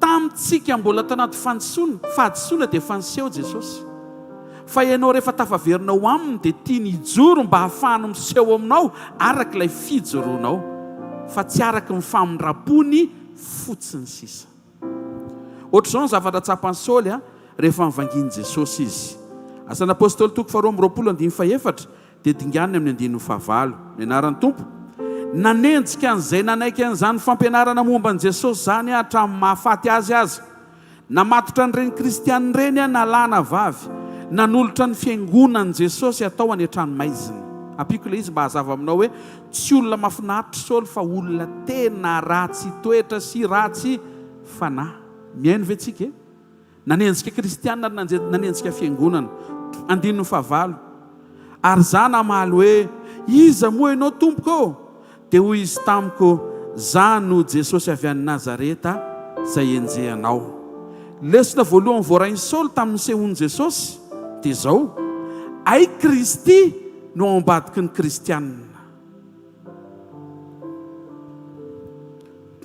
ay Kristy no ao ambadiky ny kristianina raha vao nikitika ny kristianina Saoly dia nijoro ny Jesosy nilaza hoe za no nikitianao dia ozy izy Saoly za tsy nikitika anao fa nikitika ny mpanaradianao dia ozy izy Jesosy rehefa mikitika ny kely sy ny madinika atao amiko ianao dia ohatry ny mikitika ay tia ampaherin'ny tompo amin'ity tolakandro ity izay mikitika anao mikitika an'i Jesosy mba mitsikidy mifalidy manomeza voninahitra n'Andriamanitra anatin'ny fonao tsy anjaranao ny amaly fa an'Andriamanitra ny famaliana ary rehefa ho avy izy amala ny ratsy fanahy eo amin'ny fiainanao vonjeny zareo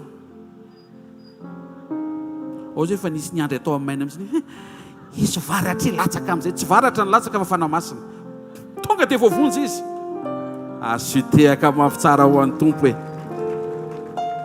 gaga Saoly za ve nanenjika azy dia nisehoany ary tonga dia fahasari-piaro be mihitsy le izy hoe za no enjehanao nefa za mbola tsy nanenjika azy fa rele mpanaradia azy ireny nenjehako ay Jesosy kay mikonsidere ny fanoloran-tenanao hitany re io fantany re io mamaly anao araka ny fijoroanao re Andriamanitra misy kristianina nijoro dia lasa niseho tamin'ny Saoly mpanenjika Andriamanitra anovan'le mpanenjika ho tonga mpivavaka nianatra Saoly fa haikay rehefa manenjika ny fiangonan'i Jesosy ianao dia manenjika an'i Jesosy zavatra lesona voarainy Saoly ihany koa point faharoa Jesosy afaka miseho amin'izay tiany saika tsy mampino zany hoe Jesosy miseho amin'izay manenjika azy zany raha nijoro vavolombelona ary Petera Jaona ny apôstôly ary Paoly eny avy eo nijoro vavolombelona hoe teo amin'ny 500 lao izy no nisehony zany hoe tsy voaisa zany ny vehivavy satria Paoly somary nananina an'izay olana kely zay izy tsy manisa vehivavy izy zany raha manisa hoe ary ireo izay namonjy ny fotoana tany bypass tamin'izany fotoana izany dia 30 lahy dia taitra-dolo ny vehivavy zay zany inona tsy sainy mihitsiny hitanareo amin'izany na Paoly ara nanao fahadisoana tamin'ny fomba ny tantarany ny zavatra nataon'i Jesosy maninona sy tantaraina eo nisy vehivavy tao dia hoe Petera nahita azy voalohany tsy te hiaika izy hoe mariny tena nahita nefa miaino ve tsika Paoly mety diso fa Andriamanitra tsy mety diso dimanjato laozy izy ny sehony mpianatra apôstôly. Misy koa vehivavy mihoatra ny dimanjato zany ny tena ny sehony Jesosy tao aorianany résurrection.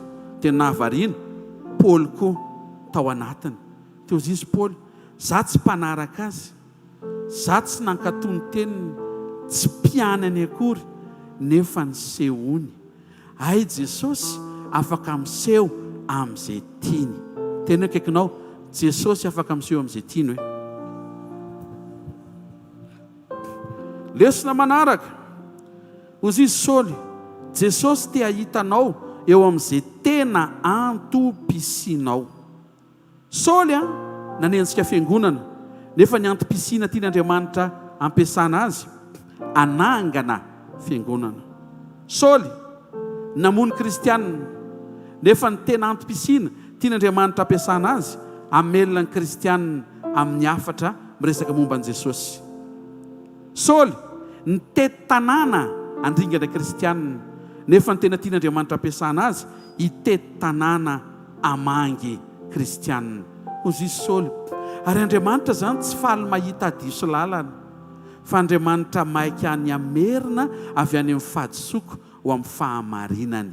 Tena akaikinao Jesosy te amerina anao amin'ny fahamarinany hoe.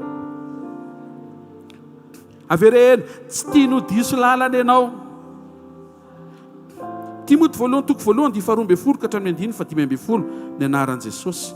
Misaotra an Kristy Jesosy tompontsika izay nampahery ahy, fa nataony mahatoky ka nitendreno amin'ny fanompona.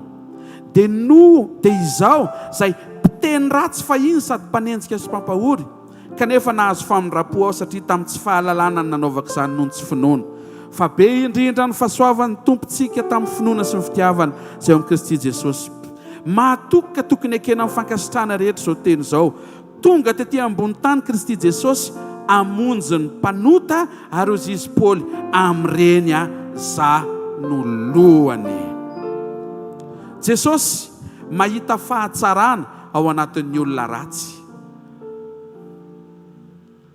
Averiko lay fisehoany Jesosy tamin'ny Saoly lasa lesona nampaherezany Saoly ny olona teoriana rehefa hiova fo izy. Jereo amin'izay fa raha nisy ny nanana faharetana na mpanota sy ny ratsy fanahy mba ho vonjena dia Paoly, satria isaky ny mitady izy tsy ahazaka ny tsy fahatanterahan'ny mpanota, dia ampatsiahivin'Andriamanitra izy fony izy mbola mpanota inkeo, nantoniny Jesosy ny sehony ary ny vonjeny. Jesosy mahita fahatsarana ao anatina olona ratsy. Misy olona zay zao tsisy mpititsony mihitsy izy, ary mety efa tsisy mpity mihitsy izy hatramin'izay, fa Jesosy zao tia azy. Mety tsy atao Madagasikara izy, mety any amina firenena anankiray izay tsy tononiko tonga dia fantatrao. Mety tsy tiany olona izy zao, fa tiany Jesosy. Ny atao hoe communion, ovainao ny ao anatin'ny fonao hifanandrify amin'ny ao am-pon'Andriamanitra. Dikan'izay izay tian'Andriamanitra tokony ho tianao. Tena akaikinao devoir vao manomboka ny année scolaire hoe tokony ho vitanao hoe ny mity izay tsy tian'ny olona fa tian'Andriamanitra. Tsy mahentehaka ao an'Andriamanitra. Asiteka mirevitrevotra be ho an'i Jesosy. Lesona mbola voarainy Saoly ihany koa ny sehony Jesosy. Luc 6:35, ozy izy Jesosy nanome lesona, tiava amin'ny fahavalonareo. Paoly tsy naheno an'io teny io, fa niaina an'io teny io, satria Paoly le fahavalon'i Jesosy, ny tiavan'i Jesosy. Ny apôstôly ny teny hoe Paoly ndray mandeha Jesosy ny teny hoe tiava amin'ny fahavalonareo, dia meme Paoly na tsy henoko ary zany niainako. Zany hoe fahavalony no ny tiaviny, ary tsy navelany ho very tany amin'ny lalan-diso, naveriny tao amin'ny fahamarinany, sady naveriny tao amin'ilay tena antom-pisina ny ilany ary tsy naringany fa nivonjeny. Hitanareo ve izay témoignage ny Saoly zay lasa force de communion ho amin'ny Paoly. Ianao ihany koa manana témoignage tahaka an'ireo mpiray-tampo tamintsika nijoro teo. Ampiasao ireny vavolombelona ireny miaraka amin'ny fitarihan'ny fanahy, ampiorenana ny fiombonanao ho fiombonana mafy tsara miaraka amin'Andriamanitra. Tena kaikinao zay niainanao niaraka tamin'i Jesosy hoe ampioreno ny fiombonanao aminy hoe lesona manaraka ozy izy Jesosy toy izao ny tiavan'Andriamanitra n'izao tontolo izao mijoro avolombelona Paoly tena tiany olona rehetra Jesosy, tena marina iny teny iny, tena marina reto iny teny iny. Lesona manaraka Jesosy tsy tonga andringana tao amin'ny testamenta taloha, ireo rehetra izay nanenjika ny zanak'Israely dia ringana tao amin'ny ranomasina mena, fa rehefa tonga Jesosy na ny mpanenjika azy fanginy mba ho tonga apôstôly sakaizany ary lasa pastera be mitory-teny andro sabotsy maraina. Halleluja! Zany no atao hoe miracle, fanovana. Nilainy Saoly ireo fisehoan'i Jesosy tamin'ny famindram-po ireo, anorina fiombonana tamin'ny fahafantarany Saoly manokana n'Andriamanitra sy fiarahany Saoly manokana amin'Andriamanitra. Nanorina fiombonana manokana matanjaka ho an'ny Saoly ireo fisehoan'Andriamanitra tamin'ny famindram-po, fony izy mbola tanaty fahatsoana. Nilainy Saoly ireo alohan'ny hiovany Paoly hiatrika n'ilay iraka amonjy hitory ny teny sy hitory ny filazantsara ho an'ny jetilisa. Azo hitehaka mafy tsara ho an'i Jesosy. Ny fisehoan'i Jesosy tamin'ny Paoly mampijoro daholo zany ny fisehoan'i Jesosy na le tamin'ny famindram-po, ary toy izao indray ny fisehoan'i Jesosy rehefa nanomboka ny joro Paoly. Men'Andriamanitra any Paoly ny révélation tena manondro an'i Jesosy. Hoy ny Korintiana 2:4-5, tsy ny tenanay ny torinay fa Kristy Jesosy tompo ary izahay mpanomponareo noho ny amin'i Jesosy. Maro ny révélation manondro an'i Jesosy voasoratra ao anatin'ny epistily nataon'i Paoly izay 2 testamenta vaovao. Lay fahazarany testamenta taloha manondro olom-boaositra manokana ao an-tanàna, ay nanomana ny fibanjinana an'i Jesosy amin'izao vanim-potoana melohan'ny fanjavonana sy ny fampakarana. Averiko. Rehefa avy nanositra ny Davida zao i Samuel, dia ny olona mahafantatra fa zany Samuel zany tena mpanompo voaositra. Ary tamin'ny andro taloha, olona vitsy ny voaositra, ny mpaminany, ny mpanjaka, ny mpitsara, zay tian'Andriamanitra. Fa ny akabeazan'ny vahoaka tsisy voaositra zany. Dia hitanareo, lasa niendrandra olom-boaositra vitsy ny mponina sy ny vahoaka tao Israely tamin'izany. Zay fahazaran'izay mitady mbola hitohy mandrakandroany, nefa ny fisiany olom-boaositra ho banjinina taloha dia fanomanana ny kristianina ankehitriny hibanjina olona tokana izay Jesosy Kristy avy any Nazareta. Tsy aty aminay pastera izay tokony ho anao, fa ao amin'i Jesosy ny rehetra ho anao. Miara-miasa mahasoa mety ampiasainy hanokatra sy hanampy anao anna fifandraisana manokana aminy, fa ao ambadiky ny fifandraisanao manokana aminy no isokafany ao anatinao, isitraka ny fahafenona avy amin'izay niaretany efa vita sy efa vonona ao amin'ny raisina ampinoana. Paoly anisan'ny joro vavolombelona ny amin'izany, satria Paoly tsy evangelista no nitory taminy, fa Jesosy mivantana no niseho taminy.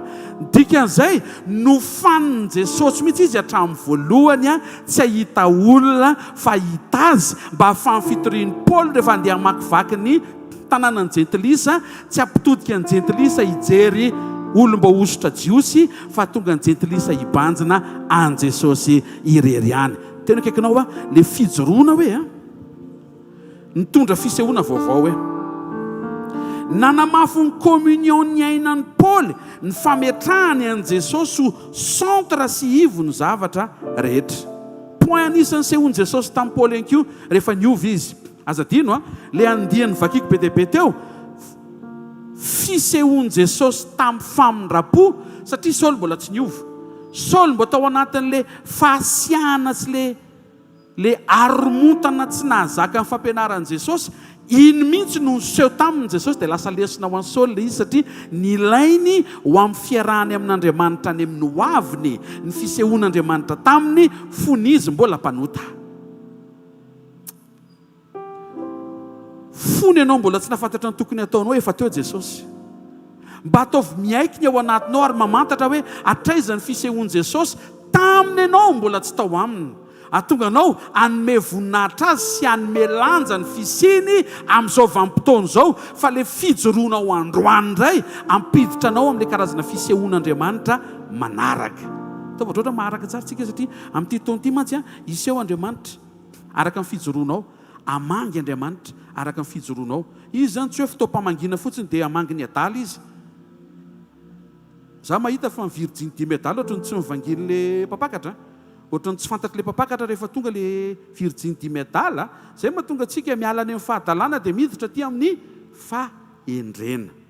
Poa manaraka ihany koa Timoty voalohany toko faharoa andiny voalohany ka hatramin'ny andiny faefatra amin'ny anaran'i Jesosy. Koa mananatra voalohany indrindra mba hatao izay fangatahana, fivavahana, fifonana, fisaorana ho an'ny olona rehetra. Hozy izy Paoly, mivavaha ho amin'ny mpanjaka mba amin'izay rehetra manana fahefana. Vavaha ho amin'ny président taloha be, président amin'izao. Ho zao misy sujet de prière rehefa tsy niainga antsony hitako eto mihitsiny. Misy olona zay tsy nentinao mambavaka antsony. Zararizy tsy otsony. Mba manana fo tsara moa e. Aza tapahana ny rythme na sujet de prière anao. Rehefa nentinao ndray mandeha izy mba hoeto hatramin'ny farany izy. Ianao ve dia tsy malahelo azy? Karatsinako. Ianao zany marary. Mihaino ve tsika e? Ianao zao mety tonga saina amin'izany fa ahoana pasteur? Zany rehefa izany marary fa tsy izy ve? Miara-marary nareo. Maneke ho sitrana amin'ny alalan'ny fanekenao anina ny fon'Andriamanitra. Mba tsy hosorena fa honena. Amen. Dia misy teny toy izy koa izy Paoly. Vavao amin'ny mpanjaka. Zany aneny tsara ka ankasitrahana eo masin'Andriamanitra mpamonjy antsika. Andriamanitra ane izay tiany olona rehetra ho vonjena ka ho tonga amin'ny fahalalana ny marina. Ny fisehoan'Andriamanitra teo amin'ny fiainan'i Paoly tena spesiala be. Satria nentin'i Jesosy hatrany amin'ny empereur César Paoly. Nefa zany empereur César zany tena allergique amin'ny kristianina. Satria natao ohatra izy hoe zany finoana kristianina zany anelingelina ny colonisation romane nisy tao Israely. Ary nanao fomba be dia be andringanana sy andripahana ny kristianina. Raha misy zany ny tokony tsy ho tian'ny kristianina dia Kaisara. Fa izy Jesosy tiako Kaisara. Dia irahako ianao ho any. Dia mety ny teny Paoly, manara olona lafa ka ianao manana nationalité romane ko. Ndana zanako. Ampiasain'Andriamanitra izay misy eo aminao atateraka ny programa mpamonjena ny olona any amin'izay mety tsy hoeverinao ary mety tsy ho takatry ny sainao. Paoly no nijoro avolombelona fa nampanjaka faran'izay masika sy ratsy fanahy azy dia tian'Andriamanitra ho vonjena. Tena kaikinao, tena tiany olona rehetra Jesosy hoe. Hozy izy Paoly, ny tena ho ampon'Andriamanitra ny reto hoe tsy ny famonjena ny jiosy ihany fa ny famonjena ny romanina ihany koa. Betsaka ny jiosy tsy mazaka an'izany. Romanina koa fa dia ho vonjena. Nefa ho ampon'i Jesosy zany. Za zao mahita fa tiany Jesosy ho vonjena zao ny Frantsay. Izay nanjanaka ny Malagasy. Tena tiany mihitsy zareo reny. Tiany Jesosy ireo olona rehetra izay ny famaofao teto amin'ny firenena. Izay anjaranao ny tondram-bavaka azy manomboka androany fa manomboka ny tao-baovao. Manarak'izay, ay Jesosy tsy hoe hamonjy ny efa tsara fanahy ihany fa te hamonjy izy ny ratsy fanahy ihany koa. Paoly ihany koa dia nahazo révélation momba amin'ny fahasoavana. Hozy izy ny Korintiana voalohany toko 10:10 mahatonga izy tany saika mba hisokafany ao anatinao hoe tamin'ny famindrapo mbola tsy niova Saoly niseho Andriamanitra. Fa rehefa nijoro Paoly, efa niova olona vaovao izy, dia niseho tamin'ny endrika hafa indray Jesosy. Anampy azy avy amin'ny communion atateraka ny antom-pisiny. 1 Corinthiens 15:10 fa ny fahasoavan'Andriamanitra anaty izao Paoly nanoratra an'izany. Paoly ny tena tonga saina hoe ny zavatra iainako tsy avy amin'ny zavatra nataoko. Zary tsy nanaraka azy akory fa nanohatra azy nefa mivonjeny. Raha mba peterany hoe efa nanaraka azy niodiny dia niverina dia niraisiny ohatry ny lojika ihany. Fa za tena tsy niaraka tamin'ny mihitsy, tsy nanao ninninona tamin'ny ministerany nanohatra ny fiangonana voalohany izay natsangana nefa mbola nivonjeny nijoro vavolombelona Paoly ampahirezanandreo olona be dia be tany amin'izay faritra ny lalovana tsy avy amintsika reto ilay izy tsy avy amin'izay miazakazaka ilay izy reto tsy avy amin'izay maniry ilay izy fa avy amin'Andriamanitra sy ny famindrapony fa soavana namonjeny antsika hitanareo lasa pura le message ao Paoly satria niainany le zavatra nasain'i Jesosy no toriny nisokatra tao am-pony Paoly ny révélation momba ny grâce tsy le grâce raisiny olona kidaladala amin'izao vanim-potoana izao hoe lasa toy ny fahazahoan-dala nanaovana izay tiana tsia ny fahasoavana dia ny fahafahanao misitraka zavatsoa maimaim-poana sarobidy be tsy voavidim-bola mihitsy amin'ny fomba maimaim-poana avy amin'izay niaretan'i Jesosy izy niaritra dia ianao no misitraka miaino tsara ve tsika ohatra nabridan'i Jesosy teo amin'ny hazo fijaliana tsy tokony bridadridana izany ny akanjonao izany fa tsy hoe ny tompo ary nybridana ko ny tena ve no miala aminaran'i Jesosy matoa niaretany le izy mba tsy eo aminao fa fambaraka ny le izy niaretany le fafambaraka mba ho voninahitra ny eo amin'ny fiainanao Paoly natsapan'izany Paoly tena niresaka mahakasika an'ity fahasoavana ity ary manamafy ny communion eto amin'izay le hamakivaky ny taona ianao manamafy ny fiombonana anananao miaraka amin'i Jesosy ny fiaikenao fa zao zavatra rehetra iainanao zao dia fahasoavana avokoa tsy misy avy aminao fa avy aminy te hilaza aminao fa izay izirizirinao fa avy aminao tsy aritra tsy ozony izany teneko izany fa mampiomana tsy aritra zay renao fa avy aminy fa niresanao taminy no aharitra satria hisy ny fanatrehany raha mba mety amin'ity taona ity aza manao ninninona ivela ny fanatrehan'Andriamanitra aza mitady endrika vahaolana ivela ny fiombonanao amin'Andriamanitra aza maiky amaha izay manahirana miombona aloha maninona hoe miombona aloha avelao Andriamanitra isaina izay tokony ho saina tokony ho anao satria ianao misaina an'izay tia no saintsainao amin'ny alalan'ny fametrahanao prioritaire eo amin'ny fiainam-panahinao ny communion na ny fiombonanao aminy anisan'ny lesona ngezabe ihany koa ny ainan'i Paoly dia ozy izy Paoly tsy voatery ho mety avokoa ny zavatra rehetra rehefa miaraka amin'i Jesosy tsy olombelona Paoly izany hoe narary ozy izy misy fotoana izany Paoly rehefa mitorotena ohatr'izao tonga dia sitrana marary mitsangana maty vita ny fivoriana fitondra filazantsara manao des installations ny ekipa rehetra Paoly ifampisamborana ao ambadiky ny camion fa toratorana dia misy le manipy le manipy iny ity le ravikazo kely ihany ireny dia gaga ny olona io ve le lamahery be le ampiasain'Andriamanitra nasitrana iny dia dia mitsangana avy eo i Paoly ohatrany le fa nisy inona teo dia torana indreny ianao ainareo ny dikan'izay raha anao le pouvoir ko maninona tsy miasa aminao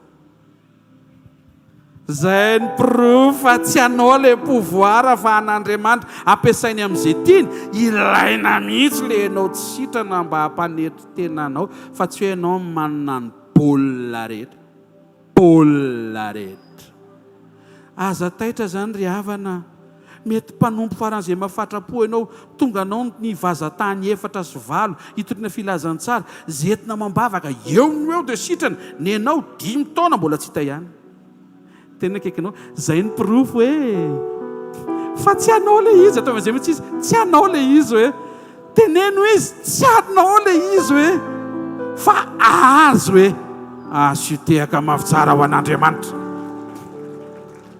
tsy midika izany hoe faly Andriamanitra hitanao marary tsy izay fa faly Andriamanitra mahitanao mifikitra aminy ary faly Andriamanitra hitanao tsy rehareha amin'izay nomeny ianao fa faly Andriamanitra fa ho vitanao mitahiry ny fanetretenanao amin'ny fiaikena fa tsy avy amiko le izy tonga avy any ny olona Paoly bravo Paoly tena 10 taona tsy afaka le izy fa vao nametrahany mpanompon'Andriamanitra olo mba ozitra Paoly apôstôly bishop général l'apôtre super prophète na tsony toy Paoly oaka izay le dokadoka fa zary tsy sitranako dikan'izay paoly zany tsy afaka miteny hoe ry havana amataonany maro nisy aretina teo amin'ny fiainako sitrana ko satria sitrana hivavaka ho anao a tsy afaka teny an'izay paoly tsy afaka tsy izy ary tsy sitrana fa zay entiny ambavaka kosa velona hatra ny apasana fomba fiteny lehatra ny apasana velona hitanareo amin'izay ve miariary fa tsy paoly le izy fa Jesosy tena akaikinao izy zavatra be dehibe hitranga amin'ity taona ity hoe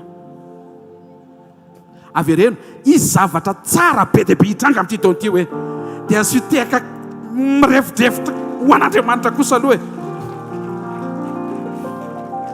tsy ho voatanisaka eo daholo ina daholo le hitranga fa mampihoman'Andriamanitra aza vela zay no anovanao aza vela zay no ampiovanao aza vela zay no ampisaraka anao amin'Andriamanitra aza vela zay no ampiozongozona ny fiarahanao amin'Andriamanitra miara tsara amin'Andriamanitra miara hatramin'ny farany amin'Andriamanitra amen ozy izy Paoly miaraka amin'i Jesosy tena miaraka amiko izy fa misy fotoana za tsy sitrana fa zay entina mbavaka kosa aloha tonga dia 100%. dia teteny aminao fa ny don ny tena définition any don omen'Andriamanitra tsy ho anao ho an'ny hafa tena akaikinao zay nomen'Andriamanitra anao hoe tsy ho anao rery hoe fa mahasoa ny hafa hoe ozy izy Paoly ny fiarahana amin'Andriamanitra tsy miankina amina zavatra mitranga na zavatra tsy mitranga tsy miankina amina zavatra tsara tsy miankina amina zavatra ratsy mety ho hitan'ny masontsika ny fisehoan'i Jesosy dia avy amin'ilay communion anao mamantatra fa ny zavatra rehetra miara-miasa ahasoa ary tsy voatery eo amin'ilay mampety eritreretinao fa eo amin'ilay tena mahasoa ny fiainam-panahinao amarana dia irositsika amin'ny fandraisana ozy izy ny eo amin'ilay asan'ny apôstôly toko 2:7 amin'ny anaran'i Jesosy koa noho n'ilay mitatao vovonana iny ny andro ry mpanjako dia hitako teny an-dalana fa indro nisy mazava avy tany an-danitra nanelatrelatra manodidina misy fotoantsika rehefa mijery film na dessin animé dia misy diso ilay izy zay mahatsara le mamaky baiboly aloha vao mijery film manjary lasa film ny tonga aloha tena akaikinao aloha mijery film hoe mamaky baiboly aloha ny tena tsara hoe sady misy baiboly eo akaiky eo no mijery ilay film be dia be ny film amin'ny Paoly misy mazava eo aloha fa rehefa tena jerevana ny vérité biblique tsy eo aloha le izy fa nanodidina Paoly ngeza be zany reto ny mazava hita amin'ny Paoly teto dia mazava mihoatra no mitatao vovonana ray aloha zay zany hoe eo amin'izay mazava mety efa hitanao dia manaitra Andriamanitra hoe misy mazava mihoatra mety mbola tsy hitanao misy révélation momba an'i Jesosy mety efa hitanao sy efa renao fa te hanaitranao midira ao amin'ny communion mandrosoa ahalalanao azy tsy eo amin'ilay mazava mahazatra ny olona ohatra mitatao vovonana fa eo amin'ilay mazava mihoatra noho ny tatao vovonana tena kaikinao afaka iseho amin'ny hazavana Jesosy hoe hazavana mihoatra hoe alleluia nampianatra amin'ny Paoly momba amin'ny fanompona koa moa zany Jesosy satria nitaingina soavaly izy dia rehefa tonga ny lehibe dia inona moa zany tokony atao ianao mitaingina soavaly dia rehefa tonga ny lehibe midina satria ny lehibe tsy mitaingina soavaly dikan'izay ianao zany mila midina satria tonga ny lehibe dia tsy hainy Paoly zay dia nampianaran'i Jesosy en bas zay vao en haut alleluia ty le izy Jesosy ny centre amin'ny fiainantsika atsangana ny tana izay manaiky an'izay amen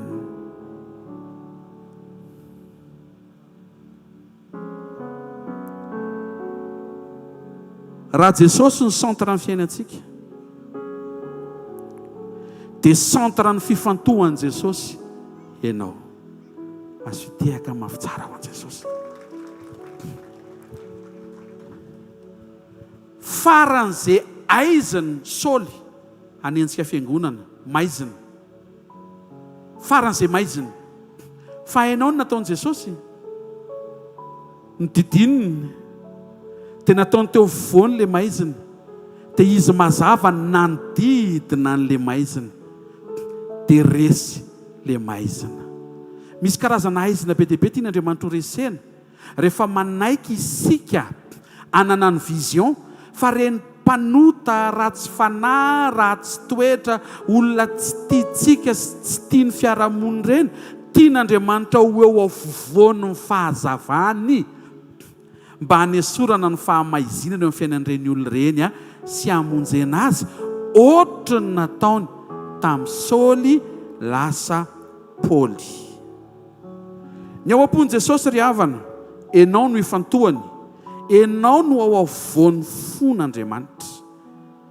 Ary izany mahatonga antsika mila manokatra vision ihany koa fa maro amin'ny olona tsy voavonjy satria vitsy ny olona ny manaiky anana ny vision an' Jesosy afaky ny anana fahatsaram-panahy sy fahatsaran-toetra miodidina n'le faharatsiana eo amin'ilay olona. Hainao ve ilay solution men'Andriamanitra antsika androany? Manana toetra tsara dia rakofy toetra tsara le toetra ratsin'olona fa ho resy io. Ary Paoly ihany nanoratra ao amin'ny bokin'ny Romanina reseo amin'ny soa ny ratsy. Anatin'ny communion fanomboana ny taona satria Andriamanitra hiseo araka ny fijoroantsika. Ny fijoroana tian'Andriamanitra hijoroanao tahaka an'izay namanginy an'i Saoly. Saoly maizina ny odidinin'ny fahazavan'Andriamanitra, izany hoe teo afovoan'ny mazava an'Andriamanitra le aizina. Ataovy misokatra ny ao anatinao fa tian'Andriamanitra hodidinina amin'ny fahazavany koa izay aizina rehetra mety misy na eo amin'ny fiainanao na eo amin'ny fiainan'izay manodidina anao. Nefa raha ny Saoly tsy maizina fa lasa mazava tahaka an'i Jesosy.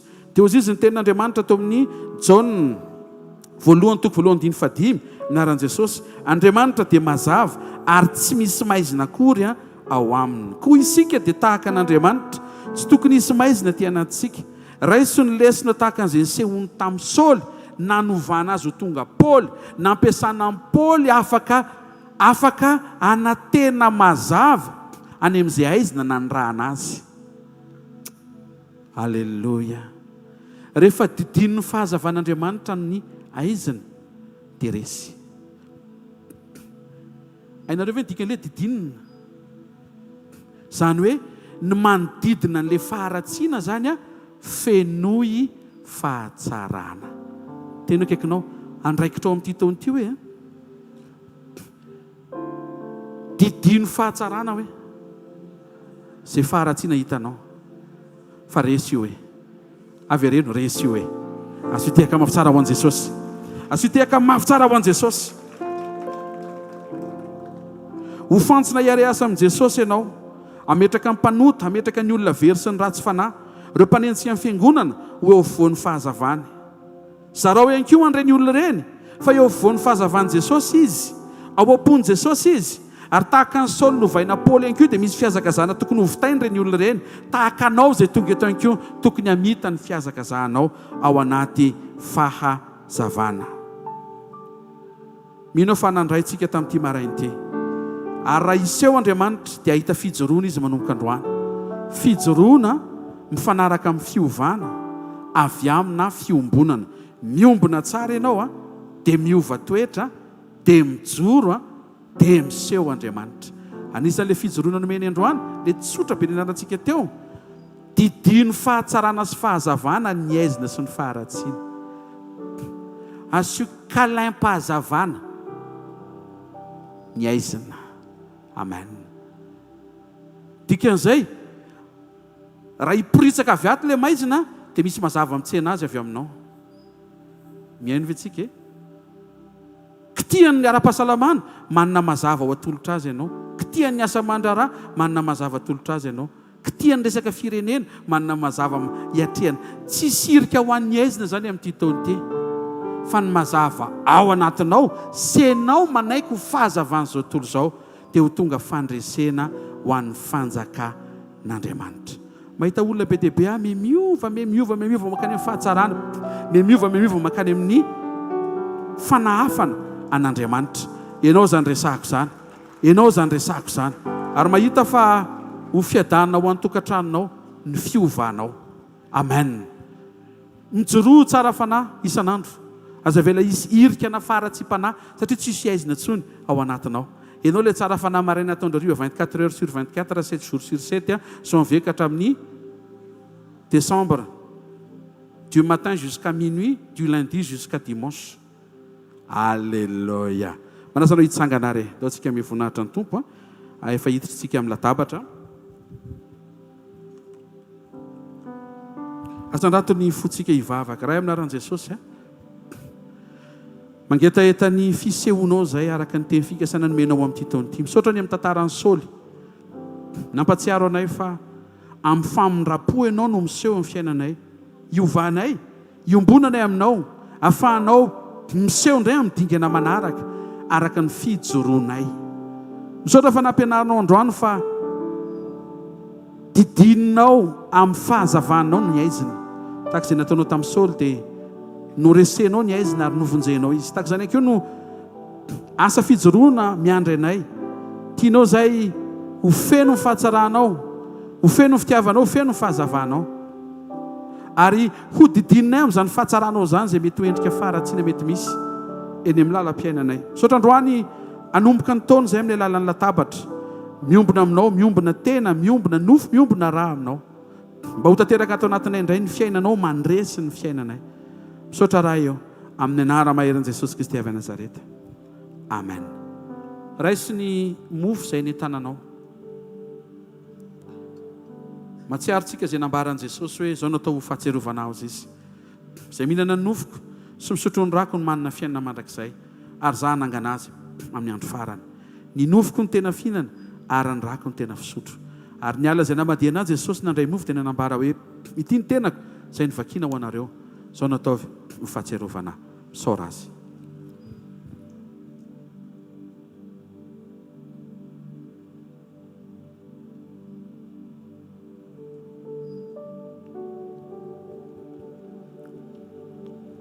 Misaotra Jesosy ny amin'ny namonjenao anay tamin'ny famindrapo. Nisehonao tao aminay tanatin'ny fahadisoanay. Namerenanao anay tamin'ny fahamarinanao. Nantsianao ny lalam-piainanay ao amin'ny antom-pisina avy aminao. Misaotra betsaka. Mankasitraka fa ny diakapoka zay niaretanao, tsaroanay isaky ny mamaky ny mofo zay nofinao. Dia fampatsiahivana ampinoana ny anatinay ihany fa natao anay ny fanasitrana mahamaim-poana avy aminao. Misaotra fa mameno ny fiainana tsirairay avy ny fiainanao, mamakivaky anatin'ny lalan-drano, lalan-kanina, ny lalan-drivotra, miasatra any amin'ny hoditra anatin'izao tahotra aretina mifindro zao. Dia misaotra ray aminaran'i Jesosy fa ny fiainanao mandresy ny fiainanay ary mandresy ny fahafatesana. Ny anaran'i Jesosy. Amen. Rehefa avy nihinana mofo ny tompo dia nandray kapoaka nisy ranom-boaloboka. Dia zao ny teneniny hoe raiso izy ny kapoaka ny fisaorana zay raha ny fanekena vaovao zay latsaka ho famelana ny heloky ny maro. Dao tsika iverina atrehan'i Jesosy. Ny amin'ny tsy fahampino ny fijoroantsika mba tonga n'Andriamanitra tsy mahazo aina hiseo. Manana ray ministry tsika iverina atrehan'ny tompo samy miverina. Ray aminaran'i Jesosy. Verina teo atrehanao zay fa marinany teninao fa miseho ianao rehefa mijoro zay. Ary tsy mahazo aina ny fisehoanao rehefa tsy ampy ny fijoroanay. Ifondranay fa tsy ampy ny fijoroana, tsy mipetraka araka ny tokony ho izy. Marefo. Zany no entinay teo atrehanao indray androany. Hitsangana, hitraka, hiarina, atanjaka, ho vavolombelona ny fijoroanay, ho voninahitry ny anaranao. Saotra raha eo. Tsaroviny tsiraray avy zay tonga tavaverina aminao indray androany. Amin'ny anaran'i Jesosy. Amen. Manonona amin'ny anaran'i Jesosy Kristy tompo fa voavela ny helokao. Tinonona amin'ny anaran'i Jesosy fa ho ao anatinao ny fiainan'Andriamanitra. Amen. Misaora azy.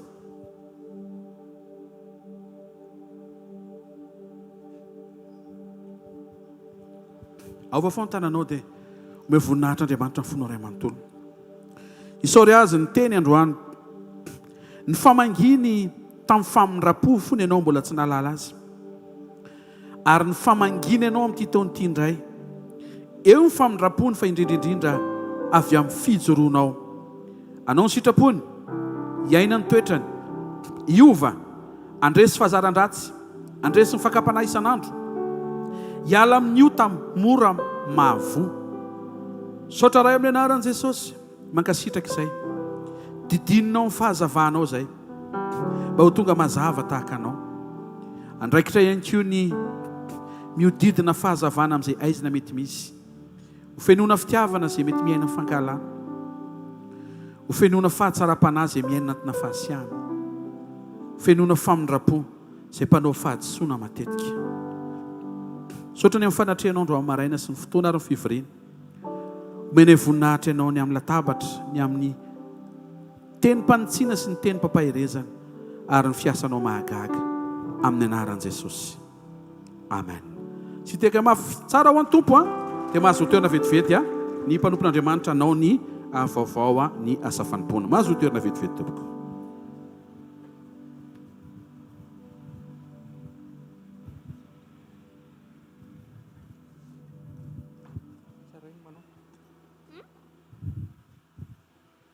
Voatantsika ny amin'ny teny ndao tsika anofa ho fatanana raha tenao hoe voatahinao tamin'ny teny androany. Aizy, ndao tsika tehaka mafy be ho an'Andriamanitra ary. Ny fandaharam-potoana miandratsika ny amin'ity herinandro manaraka ity dia tahaka izao. Verina ny sekoly ny alatsinainy ny talata ny alarobia ao amin'ny super U Analakely isaorantsika an'Andriamanitra. Lakamisy manao ahoana ny amin'ny saloma mbola makabahantsika zany ny amin'ny fifadikanana sady ohatra misy fifadikanana tazako manangasanga no any.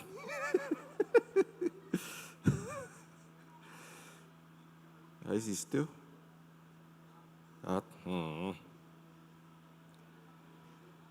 Lakamisy zany ny amin'ny saloma isaky ny alakamisy aloha mbola tsy misy ny amin'ny alakamisy zao zoma tsika ao amin'ny trampokon'olona Analakely.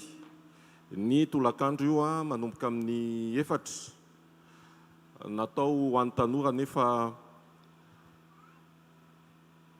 nefa koa ny fotoana rehetra raha ny fanapahan-kevitra ao sy ny fanapahan-kevitritsika manararoatra ny amin'izay fotoana inoantsika tenin'Andriamanitra dia misy tenin'Andriamanitra zarainao mba ahafahantsika mifankazatra amin'ny tsitohatra any mba hitoeran'ny fiadanana sy mba ho tafatoetra ny fiadanantsika ary indrindra arak'ilay teny teo hoe manamafy ny fijoroantsika. Manamafy ny fijoroantsika amin'ny fiombonantsika amin'Andriamanitra. Dia ny sabotsy miverinetotsika ny amin'ny firaisana latabatra amin'ny tompo.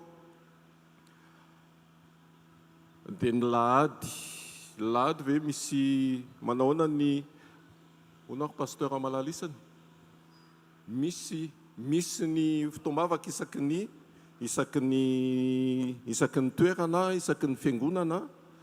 Lahady eny amin'ny Shalom misy eny Fort du Chêne misy pasteur Tahina ve ao na pasteur Bazoly tsy ao mila confirmena kely ny eny Manakambahiny ny any Grappe ve misy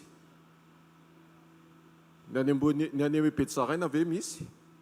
Ay isaky ny indray isaky ny lahady isaky ny lahady ray isaky ny tapabolana. Tamin'ny farany teo nisy tamin'ity tsy misy ny amin'ny heriny zany no misy.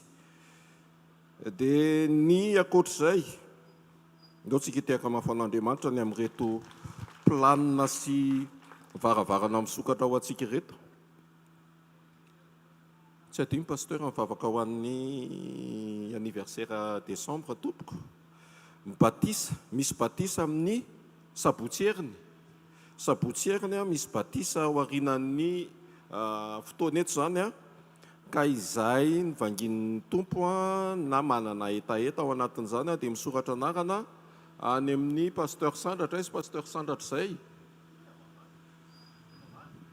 ay ary amin'ny vavahady ary izy mitapom-bava manao complet maintimainty iny izy manao solomaso iny izy ry izy ry na manontany fotsiny hoe pasteur sandratra hoe aiza hoe fa za no mangetaeta sy tena terem-panao amin'izay fanaovana batisy zay io ary le izy fifadikanina manomboka amin'ny firytsika androany 3 janvier afaka 12 andro eo amin'ny 15 miomana tsara tsika ara-panava tsy zavatra tahorana zany vao mainka ary tena manamafy ny safidy sy ny fanapahan-kevitrytsika androso amin'ity taona ity zany tsy hoe amin'le ilana zavatra hitranga akory fa manamboatra ny toe-panahy ho amin'ny fiombonana sy ho amin'ny fijoroana marina araka ny sitrapon'Andriamanitra zay batisa amin'ny heriny anio ny fifadikanina manomboka amin'ny 15 janvier dia ho hitantsika ao amin'ny roy hitantsika ao amin'ny FBO ny fandaminana na melokelin'izay na matetika koa rehefa ao anatin'ny fotoana fifadikanina dia misy tarim-bavaka ao misy tarikevitra ihany koa amin'izay tokony rosoana amin'ny fiainam-panahy amin'ny fifantohana ny amin'ny fiainam-bavaka zay ny fandaharantsika aloha ny amin'ny herinandro iny sy ny amin'ity volana janoary ity ndaotsika hitsangana anome voninahitra an'Andriamanitra ny amin'ny fahafahantsika indray nandatanteraka ny fanatitra androany ary lehibe indrindra mihoatra ny fanatitra izay asehonao hita maso ny fanatitra sy ny fanoloranao ny fonao ary indrindra ny fonao manolotra ny fanatitra ndao arytsika natsotra ny tanantsika aty aloha dia asandraton'ny vavakao raha ny masina tsara indrindra raha ny amin'ny anaran'i Jesosy ny fisaoranay dia tsy tapaka ary mipololotra mandrakariva avy eo am-ponay ny amin'ny fahatsaranao ny amin'ny teninao mampafantatra lalana sy ny fahazavana mba hahafahanay tokoa mandroso miaraka aminao amin'izao taom-baovao izao mandroso isan'andro ary amin'ny fiheveranay ihany koa ny fiainanay ny fiainam-panahinay indrindrindrindra ny toetranay manoloana ny sitraponao anisan'izany tompony mba anananay fo madio tokoa manoloana ny zavatra rehetra mba hahafahanay mahita anao voalohany mampiaina ny fitiavanao ary mampiaina ny fitiavanao eo amin'ny manodidina anay mankasitraka indrindra ny amin'ny teny misaotra ny amin'ny mpanomponao misaotra ny amin'ny toerana misaotra ny amin'ny fahafahany ny amin'izany ary misaotra ihany koa ny amin'ny fitahinao mbola ahafahanay mamerina ny voninahitra amin'ny alalan'ny fanatitra any aminao nomenao hery sy tanjaka izay ahafahanay mbola mahavory arena ary apahany avy aminao no ahafahanay ihany koa mamafy ao amin'ny tany tsara ao amin'ny fanjakanao mba ho amin'ny fampandrosoana raha ny tena marina tsy mila ny fampandrosoana ianao fa ny fonay misokatra ny fanapahan-kevitray hijoro ahatanteraka ny sitraponao izany no ilainao dia ilay fo disponible malalaka hiasanao misaotra tompo ny fahafahanay mahatanteraka izany androany ianao no mahita ny fony tsiraray avy ianao no mahita ny ao am-pony tsiraray avy ary ho an'izay tsy afaka nahatanteraka izany dia ianao ihany koa ny mbola hita ianao no mbola hitantana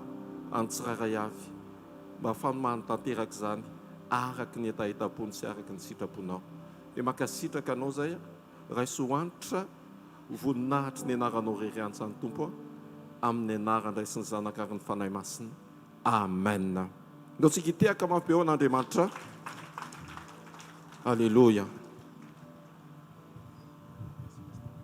mangataka an'io ny juda hiakatra dia mangataka an'ireo izay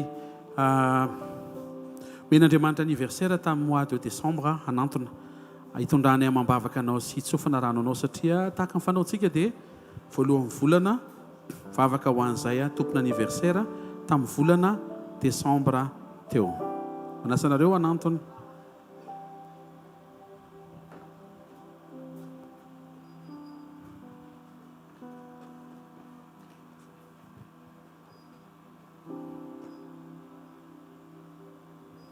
Alléluia. Itsotrana zareo dia hivavaka tsika dia rehefa miditra tanàna aminy dia ataontsika le kamirary anao ny fanotronan'Andriamanitra. Miarabanareo zay amin'ny anaran'i Jesosy sady joyeux anniversaire no bonne année. Tsy adino fa tanteraka ara-potoana. Miaraba satria tsy ny olona rehetra no mahatratra tombontona fa Andriamanitra no manome an'izay fahafahan'izay. Mino izay amin'ny anaran'i Jesosy fa ho tombontona hisehoan'Andriamanitra amin'ny vavolombelona eo amin'ny fiainanao. Ho tombontona hisehoan'Andriamanitra amin'ny voninahitra. Ho tombontona hisehoan'Andriamanitra amin'ny fahagagana. Ny anniversaire tamin'iny 2025 makaty iny dia ho hafa mihitsiny mihoatra noho izay efa mety hitanao sy ny ainanao. Asian'Andriamanitra marika sy profo mivantana, présence réelle et palpable fa izy no mifidy sy ny antso anao. Izany tombontona izany misy hoe tombony. Mino amin'ny anaran'i Jesosy, miara-mino izay rehetra, ainjiro ny tanantsika to dia tsotrantsika. Mino izay amin'ny anaran'i Jesosy fa ho tombony an'Andriamanitra izany taona izany ary ho tombony ho anao. Ho fitahiana ho an'ny ankonanao ianao, ho fitahiana ho amin'ny firenenao, fitahiana ho an'ny asa fanompoana misy ianao inkeo amin'ny anaran'i Jesosy. Mirary izay hery, tanjaka, fahasalamana, fiainam-panamatanjaka, fiombonana amin'Andriamanitra lalina, fiainam-bavaka, famakiana teny sy sakaiza amin'ny Baiboly. Tsy ho varim-bariana amin'ity tombontona ity. Omen'Andriamanitra ny fahatsapana, ho tehirizin'Andriamanitra nareo amin'ny anaran'i Jesosy Kristy avy Nazareta. Ho voatahiry, izy hitahiry anareo, nareo koa mikitra aminy. Hisokatra ny lalana, izay mety endriky ny ranomasina mena, na hosokafany ody lalana ao ambany izany, na omeny herinareo andeha eny ambony rano. Zavatra azoko antoka dia izao, tsy ho reraka ianareo, tsy ho raraka ianareo, tsy ho resy ianareo mandehana, fa satria tonga teto tamin'ny fanetretenareo anatin'izao fitsofana rano ny anniversaire izao, andresinareo, ho lohanareo fa tsy ho rambona, ho amboninareo fa tsy ho ambany, ampiasanareo Andriamanitra, tsy ho ory ny assistance divine nareo amin'ity tombontona ity. Hiverina amin'ny vavolombelonareo amin'izay surprise tsara efain'Andriamanitra mihoatra noho izay mety ho heverina fa faniriana sy fandresen-dahatra ao am-ponareo. Velona Jesosy miasa eo amin'ny fiainareo izy. Tsy irerinareo mandritra an'ity tombontona ity amin'ny anaran'i Jesosy Kristy avy Nazareta. Ny fiadiana rehetra ho fonamelezanareo dia tsisy ambinina amin'ny anaran'i Jesosy. Lavitry ny loza, lavitry ny fahafatesana tampoka, lavitry ny aretina, lavitry ny accident, programme amin'ny fahavalo, tsy ambinina amin'ny anaran'i Jesosy. Projet tsara kosa izay mety tsy tanteraka hatramin'izay hoeto vaovao anatin'ity tombontona ity fa ho tanterahan'Andriamanitra izany amin'ny anaran'i Jesosy Kristy verina masa sy manan-kery avy Nazareta. Amen. Ndao tsika ary hira sady hitsotranao zareo ho tanteraka aminy izany fanotron'Andriamanitra izany hiseho amin'ny voninahitr'Andriamanitra. Amiranao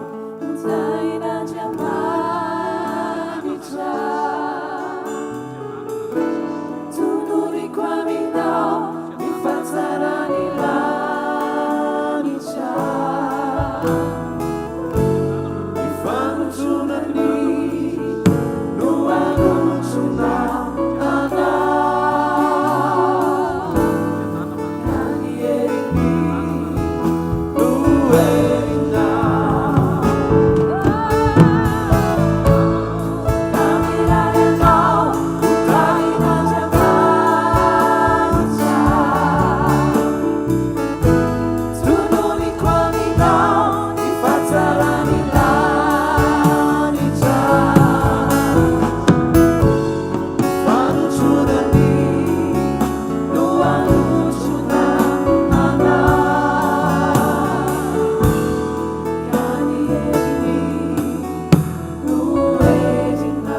ataovy eo mifaritra marary ny tananao, ataovy eo mifonao raha mahakasika amin'ny fiainanao, ataovy eo amin'ny lohanao raha zavatra mampiasa sainanao, ataovy eo miperatra eo amin'ny tananao raha resaka momba ny tokantranonao. Tsisy akijerijery aza mijery akaikinao ianao mifatoenao. Andriamanitra ray amin'ny anaran'i Jesosy mangataka izay ny famanginao araka ny teny nomenao. Tsarovy amin'ny fisehoana sy famangina indray reto zanakao reto.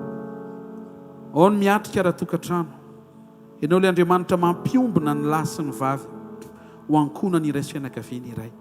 Ninninona potika ao afaka atsangany indray ninninona maratra afaka ny ositrana fa afaka hoan'izay rehetra manana olana ny anatin'ny fo mety resaka famelan-keloka tsy ay sy tamberina ratra anaty tsy mety sitrana alahelo sy vesatra mety avy amina vonana fahoriana ndro amaraina tompo ataovy miaisitra sy maivamaivana zany ary iongotra satria tsy nambolenao amin'ny anaran'i Jesosy. Misy anko ireo karazana mety aditsaina zavatra be dehibe mifamaofao mety ho fanahy manelingelina ny fanahy mampahory anko mety manelingelina ny torimaso ny fahazotokomana ny fifantohana ray amin'ny anaran'i Jesosy eto anatrianao no manononana sy hitondrana an'izany mba ho afaka zay rehetra milanao ny amin'izany lafiny zany amin'ny anaran'i Jesosy. Ao ihany koa Jesosy no mamina tena fa dia kapoka ny aretanao dia fanasitranana mino zay ary ny tanany mino rehefa nyteneninao apetraka eo amin'ny faritra marary dia fanasitranana manona fanasitranana amin'ny vavoninao amin'ny loha lamosina valahana ho arovana ianao amin'ny arety mandringana mitady apatahotra sy ampiororo indray amin'izao amin'ny anaran'i Jesosy. Tainy Andriamanitra nitaova-pisefonao salama tsara ny lalandrivotra ny lalakanina manona amin'ny anaran'i Jesosy sitrana sy salama fiainan'Andriamanitra sy ny fiadanana ao anatin'ny vatanao hatrany tapindoha ka hatrany am-paladia. Sitrana ny masonao, sitrana ny sofina, sitrana ny orona, sitrana ny vava, ny ativava, ny nify, sitrana ny tenda, sitrana ny vavony, ny tsinay, ny aty, ny sarakaty, ny avokavoka, ny taovam-pananana, ny tranonjaza. Tonona amin'ny anaran'i Jesosy akeo fanasitrana ny amin'ny taolana, sitrana amin'ny taolana amin'ny anaran'i Jesosy. Mahazaka anao io taolana io na dia mitombo taona ary ianao na dia mitombo lanja azy ianao no man'Andriamanitra ao amin'izany io. Sitrana ny nofo, ny ozatra, ny ra, ny lalan-dra, ninninona tsy mandeha amin'ny laoniny miverina amin'ny laoniny amin'ny anaran'i Jesosy. Ninninona tsy misy amin'ny anaran'i Jesosy Kristy avy Nazareta. Sitrana amin'ny anaran'i Jesosy ahafaha fanahy maharofy afaka ianao amin'ny anaran'i Jesosy. Afaka ny krampy amin'ny anaran'i Jesosy Kristy avy Namasina sy manan-kery avy Nazareta. Avafontanao dia misaotra Andriamanitra amin'ny fonao ray amanontolo. Saotranao zay ray amin'ny anaran'i Jesosy fa feno ny fanatrehanao. Ny rehetra dia ao aminao. Misaotra fa ny rehetra dia feno ao aminao sy vonona ao aminao. Ray sy ny dera sy ny laza ny aja ny voninahitra izay efanao hatramin'ny taloha ankehitriny ary mandrakizay. Amin'ny anaran'i Jesosy Kristy avy Nazareta. Amen. Amin'ny anaran'i Jesosy. Amen. Ndao amarantsika amin'ny misy mpanjaka dia apetraka ny tsodrano dia mandeha mody ianao. Ialatsiny dia fanomboantsika mbola somary aleloia dia lasa raha atoandrotoandrotsika vao mirava fa aleloia foana sy hosana foana. Amen. Misaotra betsaka anao ihany koa ny amin'ny faharetana, misaotra betsaka ny amin'ny fanetretena. Asitsika teaka mafy be ho an'ilay mpanjaka tompony tompo antony fivorintsika eto sy ho voninahitra sy ny anarany.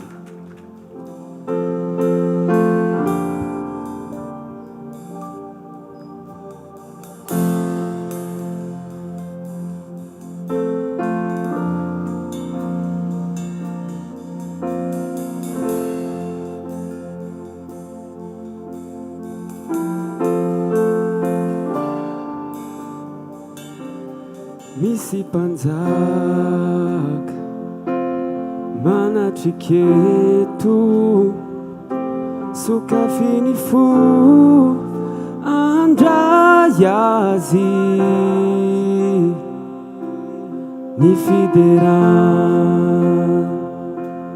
no anjakany ny fahasoavany no anenikantsika izy manala ireo enta mavesatra ireo amboara rehetreo atongony misy anarana ambony anarana rehetra Jesosy Kristy mpanjakany mpanjaka.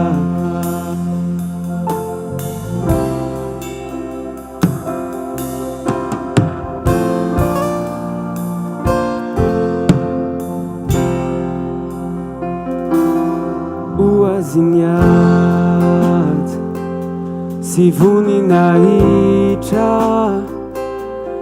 mendrikilay nandreswantik nalevina